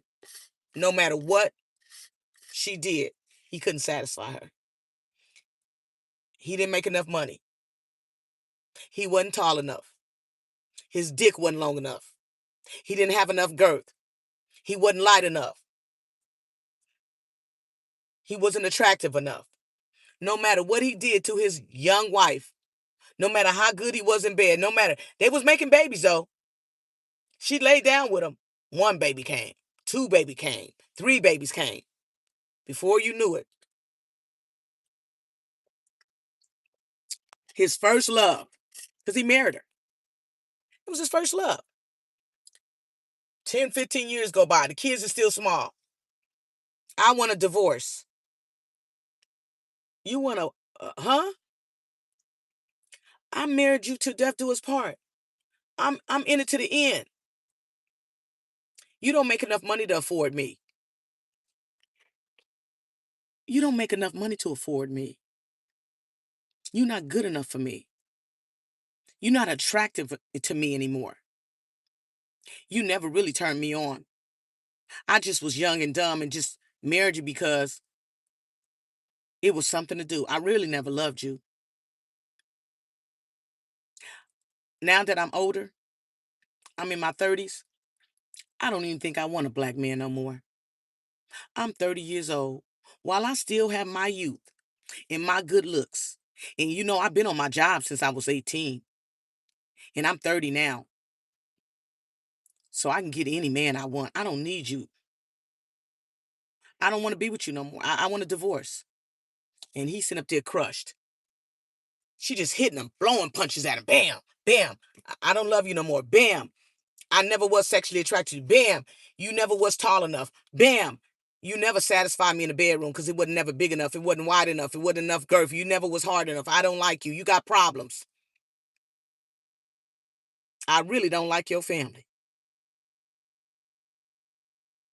I don't want to be bothered with whatever she's saying to break this man. She been working on her getaway. She been working on getting out. I had a sister that married. She has a lot of money. Literally. No, I'm not lying. My sister got a lot of money. She didn't marry for love. She didn't marry for marriage. She didn't marry for relationship. She only married for one thing. She needed more money. So she married like my mama did. She married a man 27 years older than her. They've been sleeping in separate bedrooms since they've been married. My sister had a plan to leave him at 10 years because, you know, in certain states, after 10 years, you can get spousal support. I'm going to tell you what happened to my sister. An AT&T truck, if I can remember it. I think it was an AT&T. It was a company truck. Hit her driving on the freeway at a high speed. She turned over 7 to 10 times in her car. They had to use the jaws of life to get her out the car. So they had to airlift her to the hospital. My sister was about to die. She was sick. She should have been dead. My sister is atheist. She don't believe in Yah. She don't believe in the God we serve. But she know I gotta, and I was young, 20 something when this happened, in my early 20s. My sister drove 2 hours to my house. Her eyes was bloodshot red. Her eyes was red as this red. They was bloodshot red. Y'all know what bloodshot red look like. I went and got a bucket, some water, and some blessed oil. I had my sister take her shoes off, and I put her shoes in that bucket, and I prayed, plead the blood, and put my hand on her and prayed, rubbed her all down, prayed, plead the blood, prayed over my sister, prayed over my sister. My sister got better. She recovered. As she got better, as the years went by, we don't talk that much. My sister may talk to me every 5 years. She's real funny. I've been like this for years. My family just got one of them crazy families. So I start talking to her about God because I'm always talking about God. That demon came out of her. She said, Twila, I don't believe in a God you serve. I don't believe. I don't want to talk about it. You got people like that. They will use your gift to get healed. You have to be careful when you realize and you wake up and know, women, young ladies, he knew what he was intended to do with you. Men, young men and older men, you got to be careful. When you wake up and some go off in your head and you say, she knew what she was intending to do with you. You better know.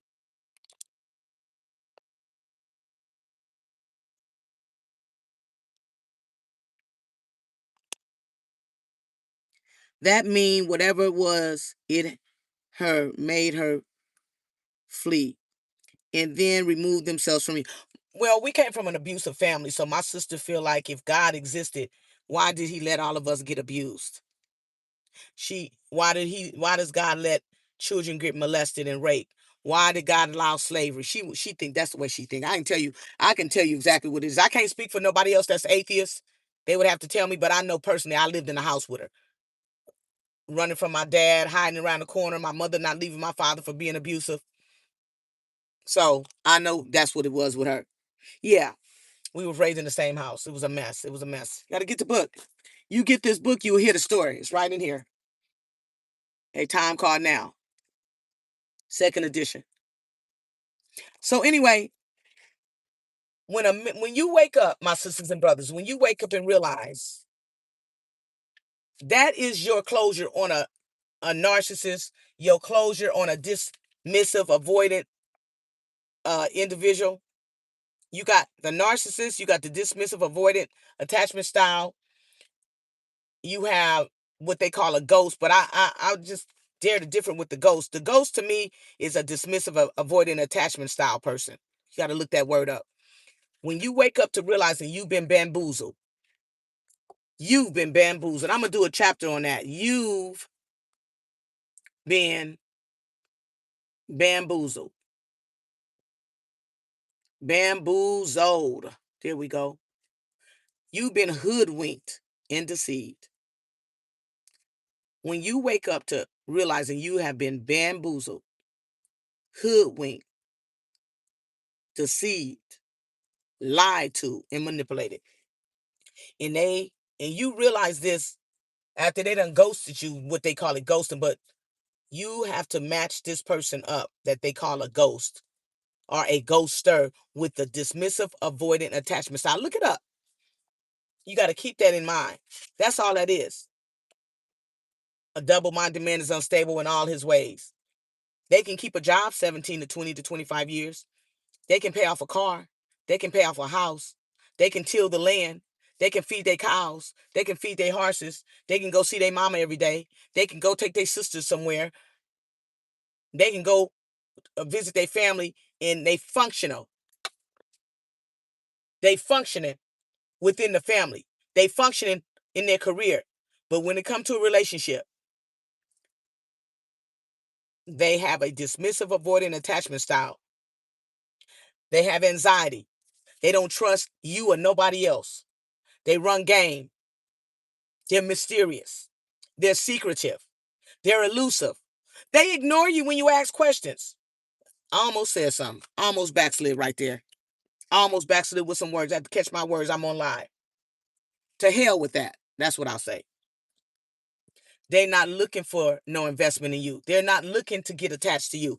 They're looking for sex or money. It's only two things they're looking for. And the only way they're going to marry somebody is they got a high status. They're looking for somebody that they can show off. They don't even love the person they married.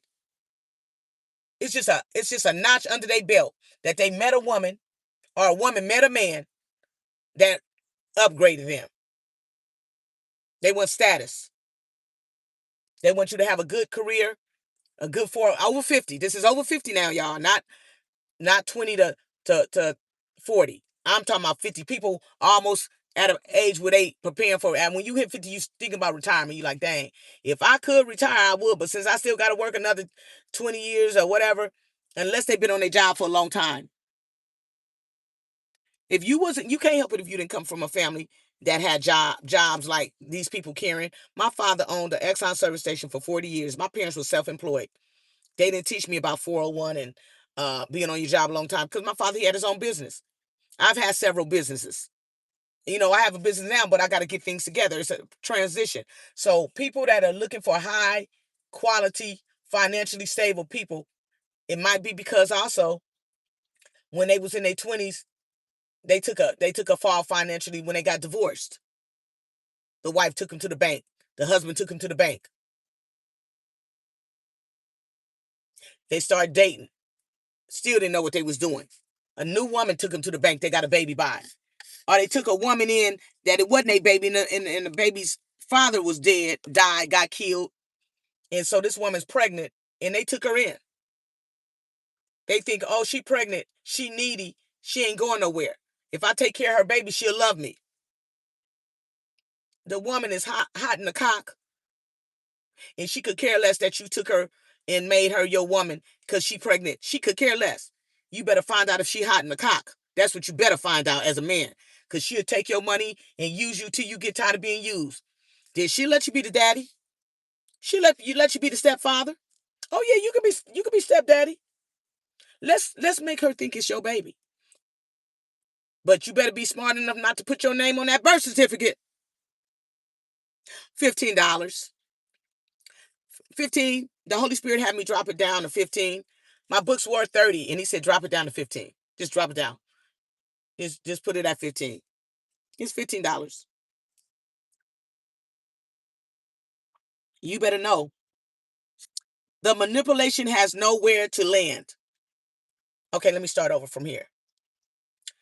Words, actions, and other people's toxic behavior carry something inside of your nervous system. Don't let people see when you start. That's why I'm careful what people say to me, the conversations they have. Quick to cut people off because I'm really saved. I ain't got time for no games. Because words, people's actions, they're non-reaction. You say, where are we going from here? Do you see a future with me? And they ignore you. They ask you a question. You shouldn't have to ask people, where are we going from here? What do you think about me? Do you see a future with me as a woman? No, that's not your job. The Bible says he that findeth. That means he should be looking. If you are in Christ, if he's supposed to be in Christ, he should be looking for a wife, not somebody else's wife to stick his penis in that he ain't gonna never marry. These men, some of them, these women, some of them, these people. Words, actions, a non-reaction of other people that have toxic behavior carry something inside of your nervous system. They're trying to carry their spirit inside of you. They're trying to transfer the cunning, manipulative, deceptive ways on you and lock you into their game so they can puppet you around. Again, to hell with that. Silence, calm, a neutral response. Silence, calm, and neutral responses do the opposite. They create psychological friction. Forget about being silent and calm and giving neutral responses to somebody that you know is a liar, a con artist, a peace snatcher, a happy snatcher, a loving snatcher. They trying to snatch things out of you to make you be bitter like they are, angry like them. They trying to make you not be marriage material. You can be a kid and be a good kid. You can come into the world being a nice person, a soft person, a gentle person, a loving person, a kind person, and you have your first traumatic experience. Johnny like you. Johnny like you. You know Johnny like you? I don't like him. He too black. Don't nobody want to date nobody that dark. He look like a monkey. And Johnny sitting up there. He already shy. He already timid. He already short. He black and he short. I don't want him. He ain't even my type. Johnny fall back. He don't try to talk to another girl for 3 years. Johnny's 17 now in college, 18, 19 in college. He see another woman. Dang, Johnny took a fall. He start educating himself. People been talking about Johnny. He been fighting for his life, all his life. Johnny been fighting. He see another young lady at a dance. He go up to her. You want to dance? I think you're a nice lady. I like you. Can we dance? Well, here you go again. Well, you really ain't my type. I don't normally like dark-skinned to short men. Johnny crushed again. Johnny say, I'm changing my major. I'm going to change my major. I'm going to be a police officer. I'm going to be somebody that people have to respect. Because Johnny got low self-esteem. Johnny got inferior complexes. Johnny got a whole lot of stuff going on. But nobody knows but Johnny. Johnny go for the finest women he can find. He want the finest face cards he can find. Johnny says the best thing for me to do is get married. Let me get married to somebody that I grew up with. Let me get married to somebody that I think that will stay with me till death do us part. So whoever this girl is he dated, and he eventually fall in love with and marrying, she really wasn't what he thought she was. Because after the kids came, she still left Johnny. Now Johnny is broken. Johnny is broken. He hurt. He frustrated. He got extra low self-esteem. Real low. Because that woman was abusive the whole time they was married.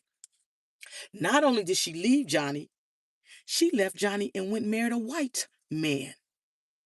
Johnny jacked up. Johnny from the South. He live in a small town. Everybody laughing at Johnny. He been a laughing stock of women all his life. Oh, he got revenge on his mind. Here comes somebody from another state. He said, you know what? I'm not dating nobody from my state. I'm gonna go find women outside. Let me go find people outside the state. Cause my reputation in this state is I've been marred and scarred. I done stuck my dick in too many women. So let me start dating outside. Let me go outside. Let me go 2, 3, several states over. Johnny start whipping out his books. Okay, let me just use my authority. Let me find out how to not get attached. Because the last woman I dated that I was in love with that I want to marry, I was playing on her. She caught me playing. Even though I took her and made her my girl when she had a baby in her stomach because the baby didn't have a father, she still played on me. It's still, I don't care what I do for these women. They gonna do me wrong. I took a woman without a father that was fatherless, had a child in her stomach, and she still did me wrong. I played on her and she played on me. Well, I guess that's just how it's going to be for the rest of my life. So every time I see a woman with a nice face card and I like breasts. I'm gonna make sure she got breasts because I need to get in the mood. Johnny got a little bit of sicknesses on him. He might have high blood pressure, sugar diabetes. He might have problems out of his hip from the kind of career he had.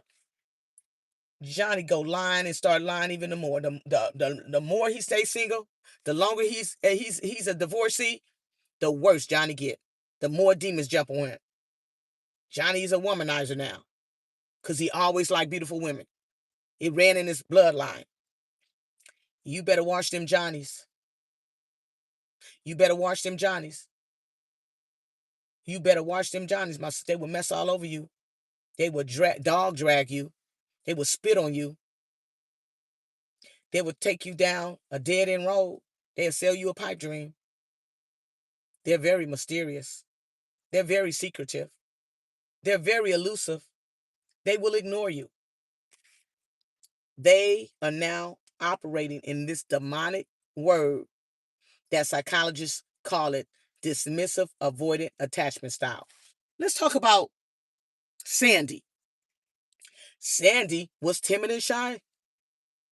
She grew up and she looked okay. On a scale of 1 to 10, when she got to middle school, she was a 6. She wasn't ugly. She just wasn't a 10. She got a little boyfriend. The boyfriend was a manipulator. And he was abusive. She already knows she ain't that cute. He ends up dogging her, playing on her, dating 2, 3 other girls at the school, and she find out. She got her first heartbreak. Well, what did you expect me to do, Sandy? You ain't that nice looking anyway. You ought to be glad that I was dating you. Don't nobody else want you but me. Ain't nobody else gonna want you, Sandy. You know that. So you might as well just stay with me and deal with my 3 other girlfriends. Your stupid self. That's what you gonna get from me.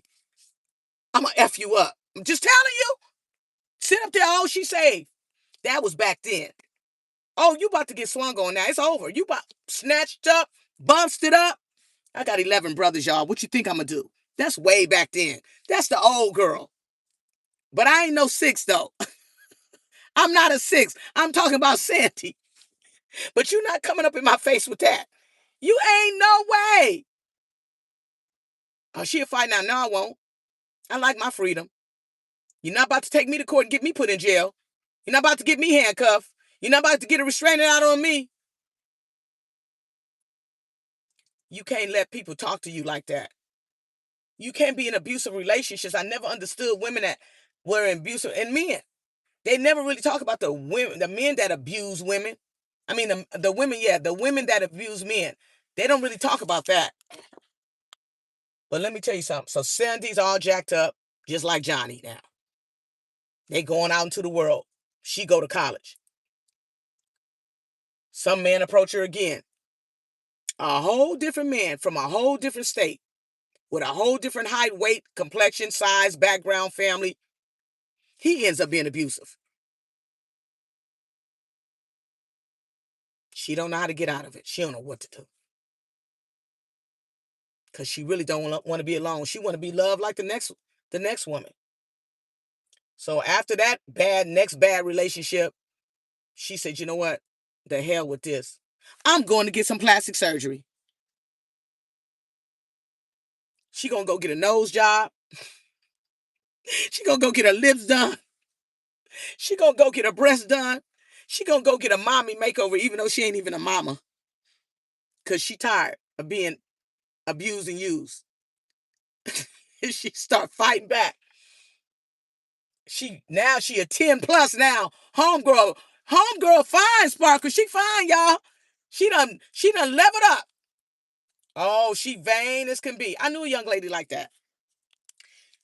She had a chest flat as a wall. Just like this. She went and got her some boobs.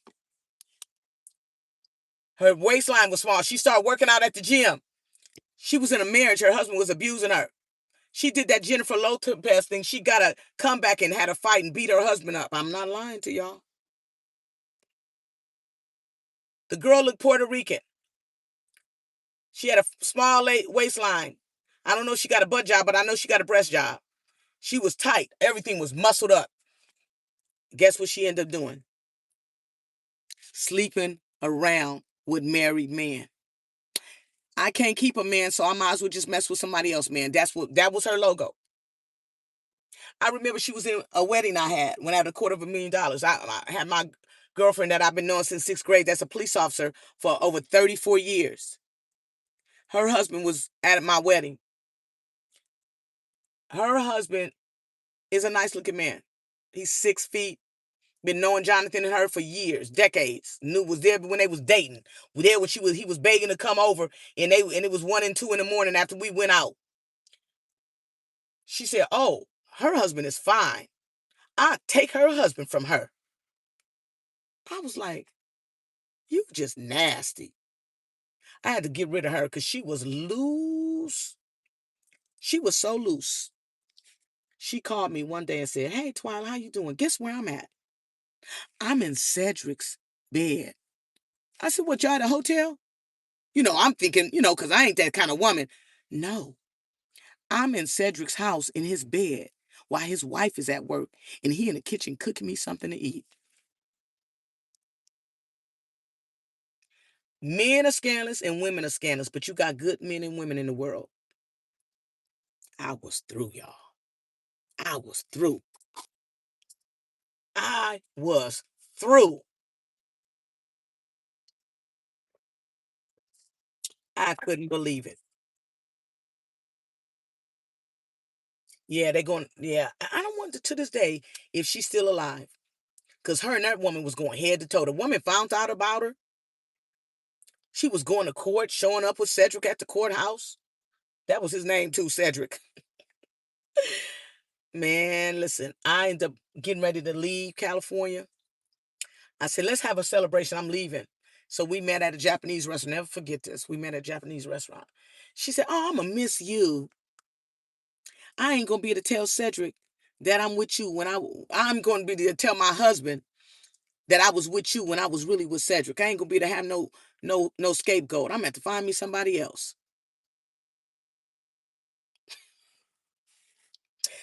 Let me go on to the next point, and I'm going to have to get off of here now. I got a lot in here, but I have a lot in here. So do not deal with toxic people. How do you deal with toxic people? Don't deal with them. How do you deal with liars? Don't deal with them. How do you deal with mysterious people? Don't deal with them. How do you deal with people that are secretive? Don't deal with them. How do you deal with elusive people? Don't deal with them. It's a shame how people are. Men do it to women. The guy that I was vetting for 2.5 years, he told me he was talking to a married woman. And she told him she was separated. He go and stick his dick in her. The husband comes back. She wasn't separated. So this man has low self-esteem, y'all. And ain't nothing I can do with it. Nothing. Ain't no way. Unless a person like this, you got to sit there and go to counseling with them. And they need a good 3 years of counseling. That's a lot of work. You better find out who you liking before you like somebody that's mysterious. You better find out who you liking before you end up liking somebody that's secretive. You better show enough find out who you liking before you find out that this person is elusive. You better show enough find out who you liking before you get involved with somebody. You could be vetting them, but you still talking to them before they start ignoring you. They're not looking out for your best of interests. You can't negotiate absence because they done disappeared on you. You blowing their phone up looking like a fool. I'm telling you, I've been through I done interviewed, I done counseled, thank you. I done been through some things.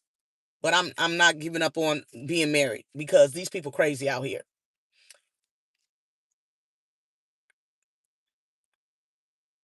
I know. But when you in Christ, you have no business meandering your life around with a mysterious spirit, a secretive spirit, an elusive spirit, a spirit that ignores you, a spirit that's not looking out for your best of interests, a spirit that causes your nervous system to go away. They attack your nervous system. A subtle intrusive spirit, a deceiving spirit, a lying spirit, a manipulation spirit. Those are not godly spirits. None of them are from God. God ain't sending you nobody like that. If they show up, the devil sent them. If they show up, the devil sent that nigga. If she show up, men, the devil sent that hoe. Oh, I'm not playing with words on my live. He a nigga and she a hoe. I'm gonna do a chapter. I'm gonna do a chapter. You think I'm lying? Y'all see, y'all want to hika mashai all the time. Everything ain't no hika mashai. Ain't no thing. Everything ain't no let's pray about it. You got to get down to the nitty gritty with these Negroes out here in these streets. And I ain't even street.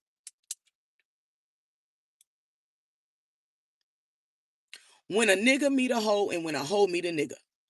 How about that topic? When a nigga meet a hoe and a hoe need me, they don't get it nowhere else. They ain't gonna take it nowhere. They don't catch it just in the Bible says sometimes you just got to get down nitty gritty with these people. Because them hoes and them niggas that are hoes ain't nothing but hoes.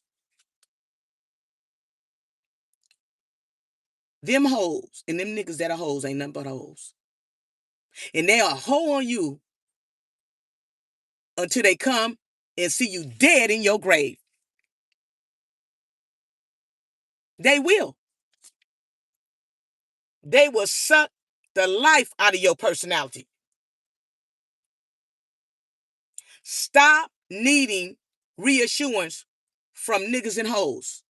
Because niggas gonna be hoes and hoes gonna be niggerish. You don't want a woman with a nigga spirit. Leave them nigga spirit women alone. Leave them nigga spirit niggas alone. You supposed to be saved. What's wrong with you? Out there in them streets messing with and playing in the devil's playground. Oh, she done lost her mind. She ain't saved. She done backslid on her life.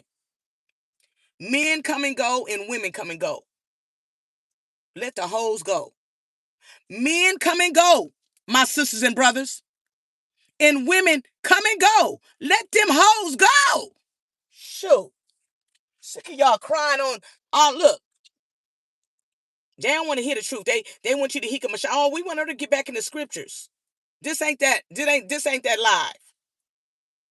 Let me show you how messed up these people lead these people. Avoiding disc. Look at this. They got a group called Avoiding Discard Support Group. These people so depressed.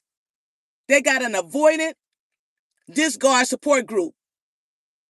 When I come on here preaching and teaching, they block me. They won't even let me post the scriptures. They don't want these people to be free. Some people, when they counseling people, they counseling y'all from a victim stance. I'm not counseling y'all from a victim stance. I'm not giving you to be enlightening sessions to pacify your victim mind. I'm here because you are a victor with victory and you don't have no business. They done got off now. They can't handle it. Oh boy, she's going crazy. No. When he's cleared in the system and guilty behind closed doors. When he's cleared in the system and guilty behind closed doors. In other words, he's a police officer. He's a sergeant. He's a deputy sheriff. He's military. And he's cleared in the system. Run his license is clean. But the nigga is guilty behind closed doors. Looking for the finest women with the finest face cards. Looking for the finest women that's been saved. They don't want no prostitute down the street and where they know the whole stroll. They want to come get to save this woman. The most powerful woman, the most anointed woman. The woman that's been abstinent for 5, 10, 15 years. The women that are hoes. That are seductress. That allow the devil to use them. The devil don't want you to go get another hoe like you. He wants you to go get a saved man. Go get that preacher. He got a weakness for women. He got saved from womanizing. He got saved from pimping. He got saved from lying to women. He got saved because he was unfaithful to his wife. Now he too saved. He too anointed. His prayer life. I need you to go stroll on over there. You know the word. You know the Bible. Seduce him and make him fall. They do it on both times. The devil want everybody in here with him. Watch how he moves. Watch if he ain't moving. Oh, I'm coming to take you out this Saturday. We can go on down to Best Buy. I want to pick up something up there. That's not a date. A man telling you he running some errands at Best Buy and he gonna come by and pick you up. It's not a date, ladies. Tell him don't call your phone no more. Oh yeah, I gotta go take my daughter something and I'm coming up your way. And it's a store on the way. I'm gonna come pick you up and because I'm coming your way. No.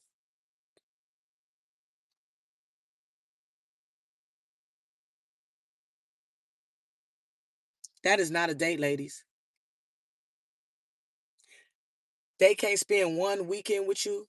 They can't plan nothing with you. No plan. Oh, I can't come see you because a tree fell. You know I live in the woods and the tree fell. They said they're not coming to get the tree for 4 hours and it's getting ready to rain. They make sure it's a bad day. They ghost you in the summer and they avoid you in the winter. But every now and then, if they can get you a home alone, in an apartment alone, a condo alone, in an RV alone, in a somewhere alone, they're gonna stick you and suck you and lick on you and screw you, and you won't know if you coming or going. Because that's all they want from you. They don't want to date you. They don't want to know what color, what's your favorite color, what's your favorite roses, what's your favorite flower, what size shoe you wear.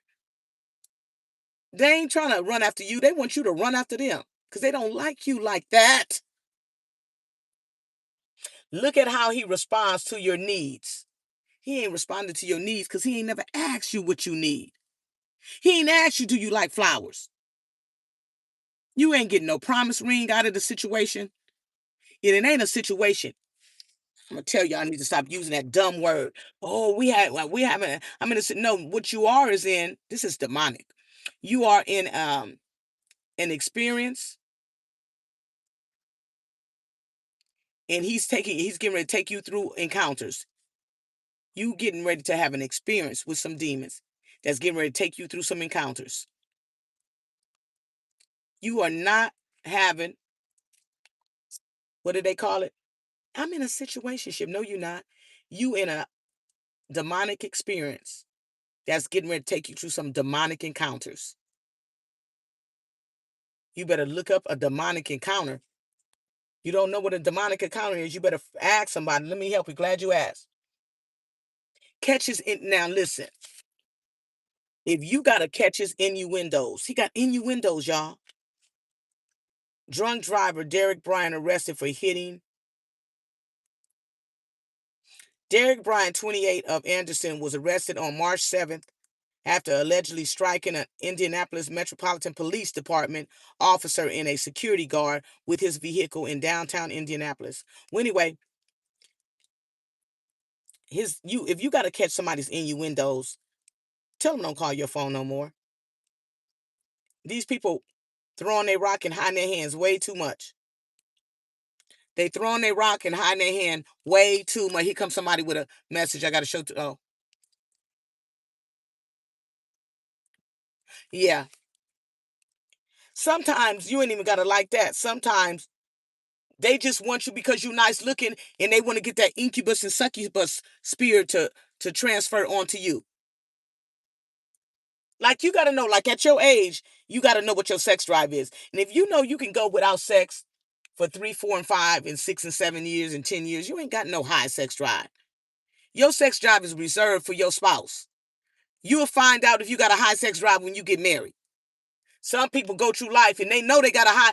If somebody tell you they got a high sex drive, they've been screwing a whole lot. I just thought about that.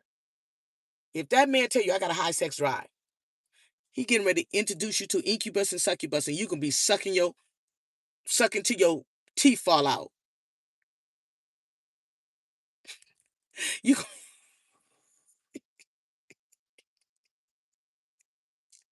that man tell women don't a man tell you he got a high sex drive, you better run. You gonna be running to the courthouse like Holly Berry.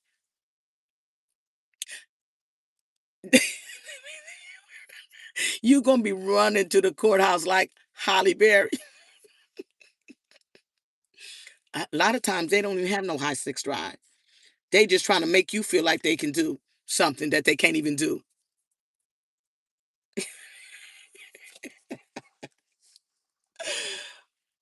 Shabbat shalom to you, my sister.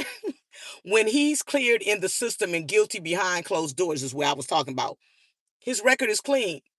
Oh, you can run my driver's license all you want to. Ain't nothing on my record, but in heaven, his record is bad. His stench is bad. He got a stench in the nostrils of God because he's filthy. His mind is filthy. His heart is evil, and his body is filled up with lust. When he's cleared in the system and guilty behind closed doors. Watch how he moves, ladies. Watch how she moves, gentlemen. Watch how he moves, ladies. Watch how she moves, gentlemen. Watch how he don't move for you, ladies. Watch how she don't move for you, gentlemen. Messing around with them hoes.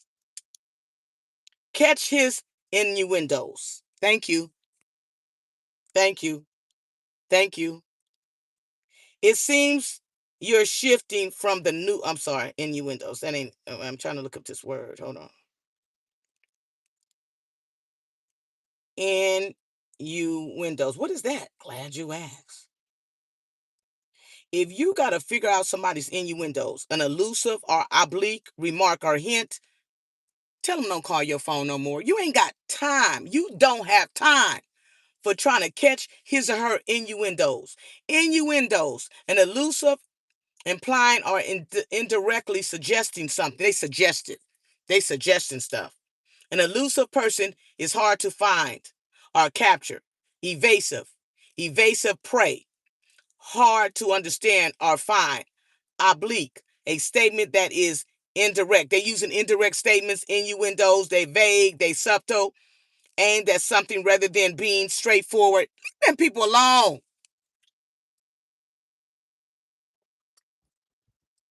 And somebody, I really like you. I like everything about you.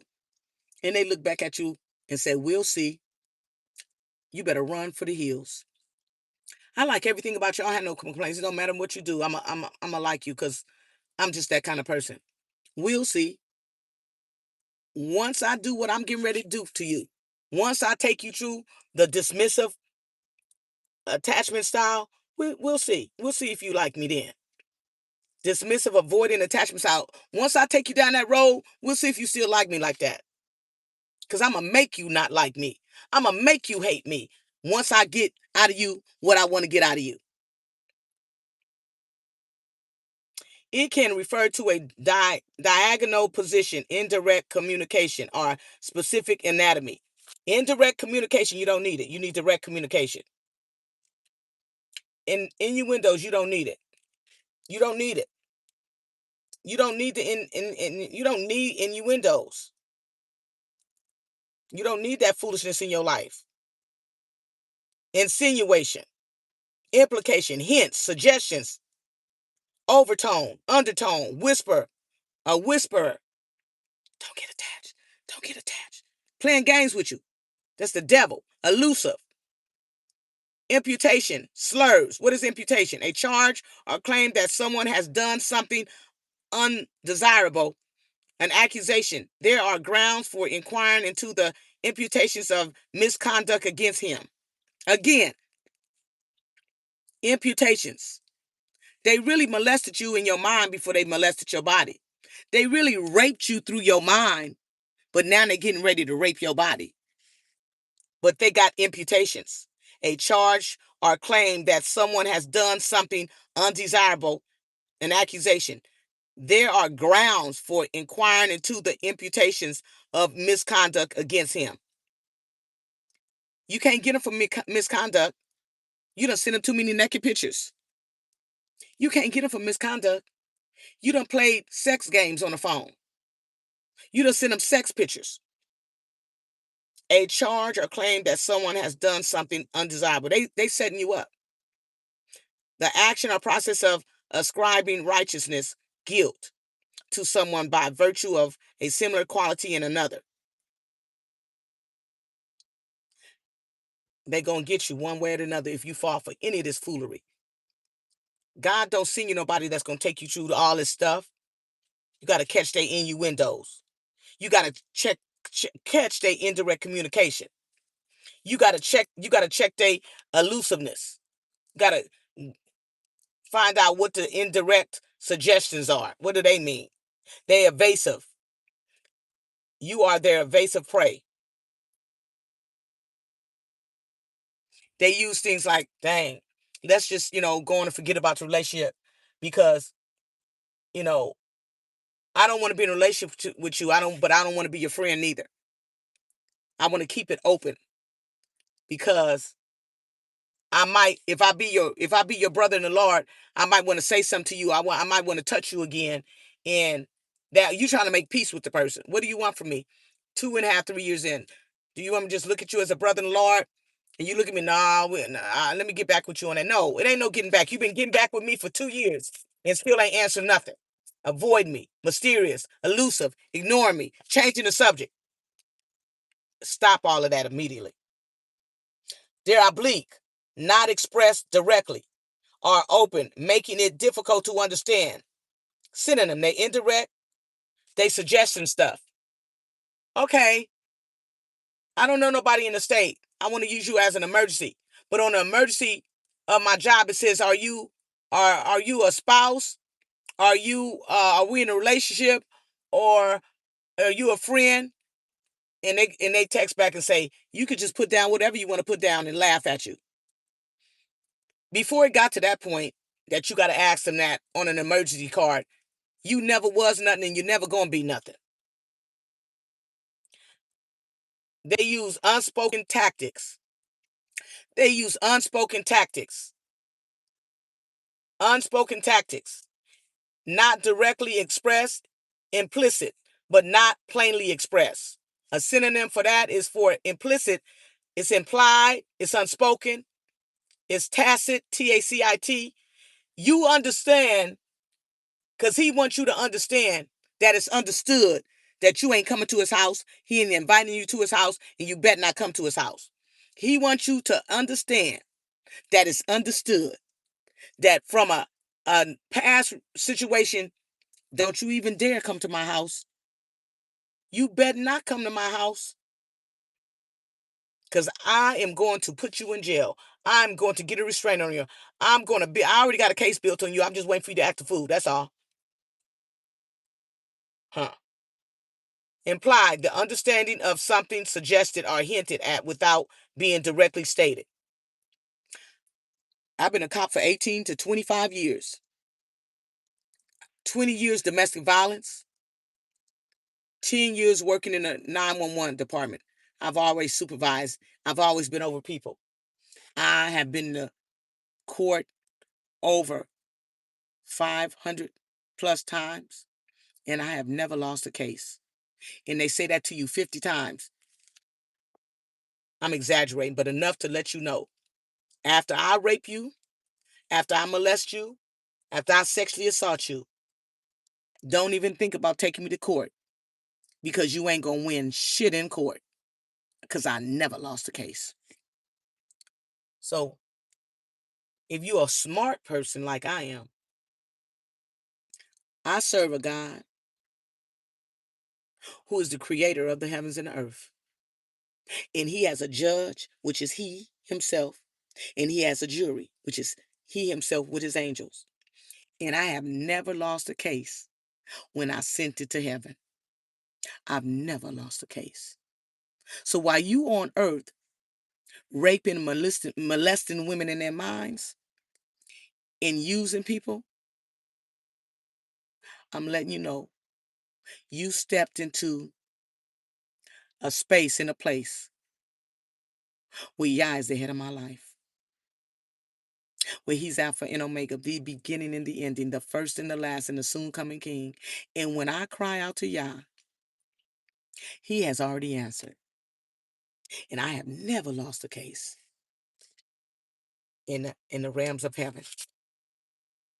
You are stepping into holy grounds because, again, you might be clean on paper.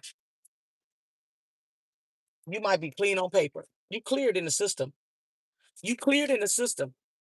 Your record is clean. But I tell you, you cleared in the system, but you guilty behind the doors of the books that God is keeping notes on. Never would mention your name. Never would say where you live. Never got to expose you. Because you don't have nothing to prove to somebody that's ran through you, that's lied to you. You don't have to ask for revenge. You don't have to pray for revenge. You don't have to desire revenge. You don't have to hope for revenge. You don't have to want revenge. Don't prove your character to people who work overtime to misunderstand you. They never tried to understand you. They could care less. Don't prove your character to people who work overtime to misunderstand you. They never was trying to understand you because they was only trying to use you. Raise your standard. Men and women, good people, godly people, giving people, forgiving people. Raise your standard to how people are allowed to treat you. Raise your standard to how people are allowed to treat you. Raise your standard to how people are allowed to treat you. Raise your standard. You got to raise your standard. Clearly define standard. Define the standard and keep the standard. Stick with your standards. Stick with your morals. Stick with your boundaries. Stick with your values. Clearly define your standards and stick with them. Enforce what you will or will not accept. Have self-respect. Don't allow people to cross boundaries. Maintain clear respect. Maintain your solidity. Solidify yourself.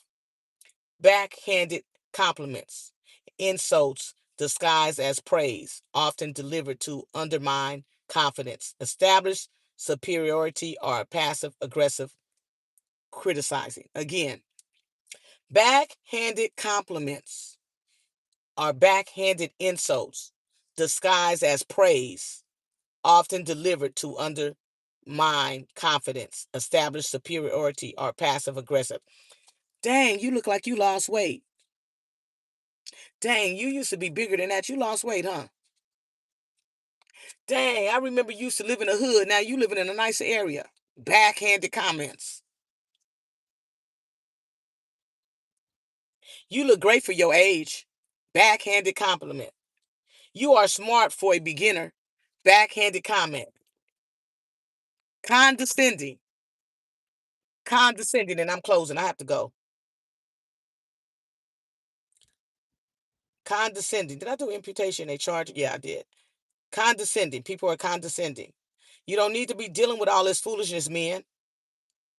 A woman is condescending. Leave that woman alone. Having or showing a feeling of patronizing superiority. They condescending. Leave that man alone, woman. A condescending person acts superior, talking down to others as if they are less intelligent or important, often using a patronizing tone, simplistic explanations, a dismissive comments to make others feel inferior. This behavior implies a feeling of being above the other person, often disguised as kindness, but actually demeaning. You don't need that. You don't need that. I'm gonna come back with a second half and some scriptures. Matter of fact, the scripture is coming out of Proverbs. Coming out of Proverbs, I believe 26. All I hear God saying is, "You devil, you." This is Yah talking to some of you people that's like what I explained. You a deceiver. You a liar. You a treater. You don't look out for people's best of interest. You're condescending. You elusive. You avoidant. God said, "You devil, you." You allowed the devil to use you for all these years. And now God said it's his turn to show you that he really exists. And he really had his hand on the life that you tried to destroy. He said, "You devil, you." They not telling me to do nothing to you. They're not praying for me to do nothing to you. But your time is up. I sent you forewarning. We played your game. It wasn't enough for you. It wasn't enough for you. You just kept on with the keep on. You just kept on with the keep on. There's a price. There is a price for deceiving people. There's a price for lying to people. There's a price to putting the wool over people's eyes. There's a price for being secretive. It's a price for operating in that spirit and letting the devil tell you you got a strong sex drive, but you ain't trying to settle down. It's a price for telling people that you ain't married to about your sexual proclivities. They ain't even married to you. Y'all ain't even engaged. You're not even in a relationship. Why are you telling people that? What's wrong with y'all? Whoever you are. You don't need to break the bond with a dismissive, avoidant attachment style. You need to destroy the bond. Broken bonds be healed and toxic ties be cut off in the name of Yeshua HaMashiach, the Messiah. Again, broken bonds be healed and toxic ties be cut off. I declare and decree over your life, around your life, in your life, whether you in something, been through something, going through something, or coming out of something. Broken bonds be healed and toxic ties be cut off in the name of Yeshua HaMashiach, Jesus Christ the Messiah. A manipulator has various ways, levels, and/or avenues he or she takes to get into your life and cause confusion. So be wise as a serpent, my sisters and brothers, and harmless as a dove. And I still have to come back on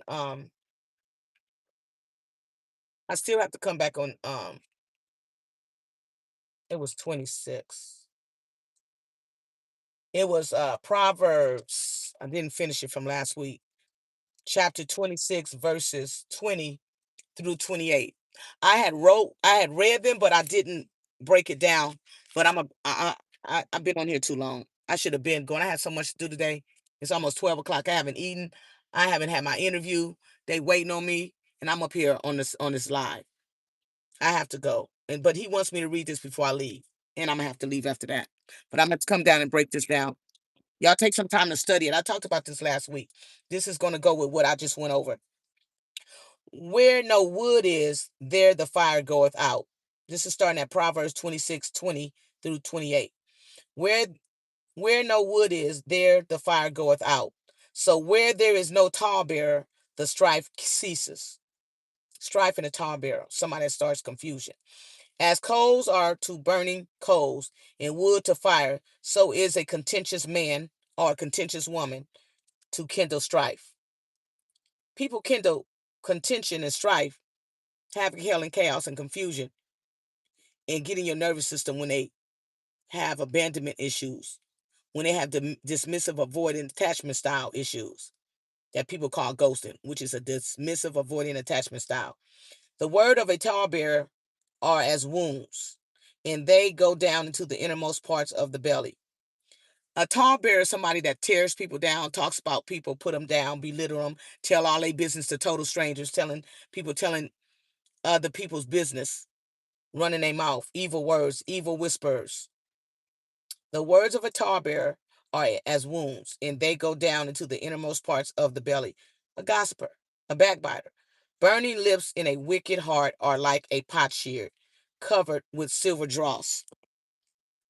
I said I wasn't going to go over none of this, but this is sticking out to me, and I just want to go over this real quick. Not all of it, but just one scripture that I just pulled, which is Proverbs 26 and 23. I put 36 and I meant 26. Hallelujah.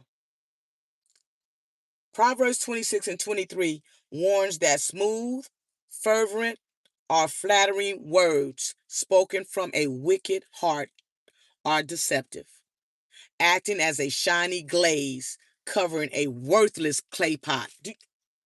I'm going to read that to y'all again. Y'all better look that up. I need to. Hold on. Hold on, y'all. Hold on. Oh, man. Hold on. Hold on. Hold on. Oh, man. That's a good one. That's what you need. This sums it all up. This thing gonna get deep when I come back. Hold on. I need some new glasses. Okay. In the same chapter, I'm gonna break down when I come back. Proverbs chapter 26, verses 20 to 28. I decided to break down one of them that stuck out, which was Proverbs 26 and 23. Proverbs 26 and 23 warns that smooth, fervent, or flattering words spoken from a wicked heart are deceptive, acting as a shiny glaze covering a worthless clay pot. Leave worthless clay pots alone because they are wicked to the heart. They're deceptive, but they act like shiny glaze. It highlights the danger of hypocritical, insincere affection used to hide malicious intentions. This is what we've been talking about the whole time. Again, it highlights the danger. Proverbs 26:23. It highlights the danger of hypocritical, insincere affection used to hide malicious intent. Key interpretation. Imagery. Like a coating of silver dross on earthenware. On earthenware. This is our earthenware. Again, like a coating of silver dross on earthenware, this outward exterior, or a potsherd covered with silver dross, illustrates that worthless or base materials, the heart, are disguised to look valuable because of the words, but they're worthless. I don't care if they educated, not educated. I don't care if they got a two bachelor's degrees, a master's degree, a PhD, a double PhD. I don't care if they've been on their job 50 years, 40 years, 30 years, 20 years, 17 years. If they are flattery with their tongues and deceptive in their heart, and they got a wicked heart, and they are a danger because they're hypocritical, insincere in their affection, and they hide malicious intent because they have a wicked heart. This scripture is saying they are invaluable because of their words. Meaning, this proverb warns against trusting those who speak with intense, flattering, or overly kind words, as these often mask deep-seated hatred or deceit. Context. It is part of a series, Proverbs 26, 23 to 28, which is, I'm going to break this down. It's part of a series. I'm going to break this series down. Warning against the lying tongue in the flattery mouth, which ultimately work to destroy others and will be exposed in the public. That's what the Bible say. You ain't got to expose nobody, tell on nobody. You ain't got to go down to nobody's job and tell them what they did to you. Leave them people alone. Live your life. You was gonna move to the state anyway. You wasn't moving to the state because of them. They don't even know that. They think you moved here for them. They so puffed up and arrogant. They think you moved somewhere because no, it had nothing to do with them. Modern application. They thought you moved in the air because of them. You already was looking before you met them. You just giving them, you was the upgrade for them. They didn't want the upgrade. They like downgrades. Modern application. It is similar to the idiom lipstick on a pig. It is similar to the idiom lipstick on a pig, suggesting that outward appearance cannot change inner corrupt character. Again, modern application for Proverbs 26 and 23. The modern application for Proverbs 26 and 23 says, it is similar to the idiom lipstick on a pig. This suggests that outward appearance cannot change inner corrupt character. Burning lips in a wicked heart are like a potsherd covered with silver dross. That's what just got broken down to you. Go with God as God goes with you. I don't think my voice is up to part to sing. I don't know. My voice is not there. I don't know if I'm going to be able to sing today. I'm going to try. Don't laugh because my voice is not there.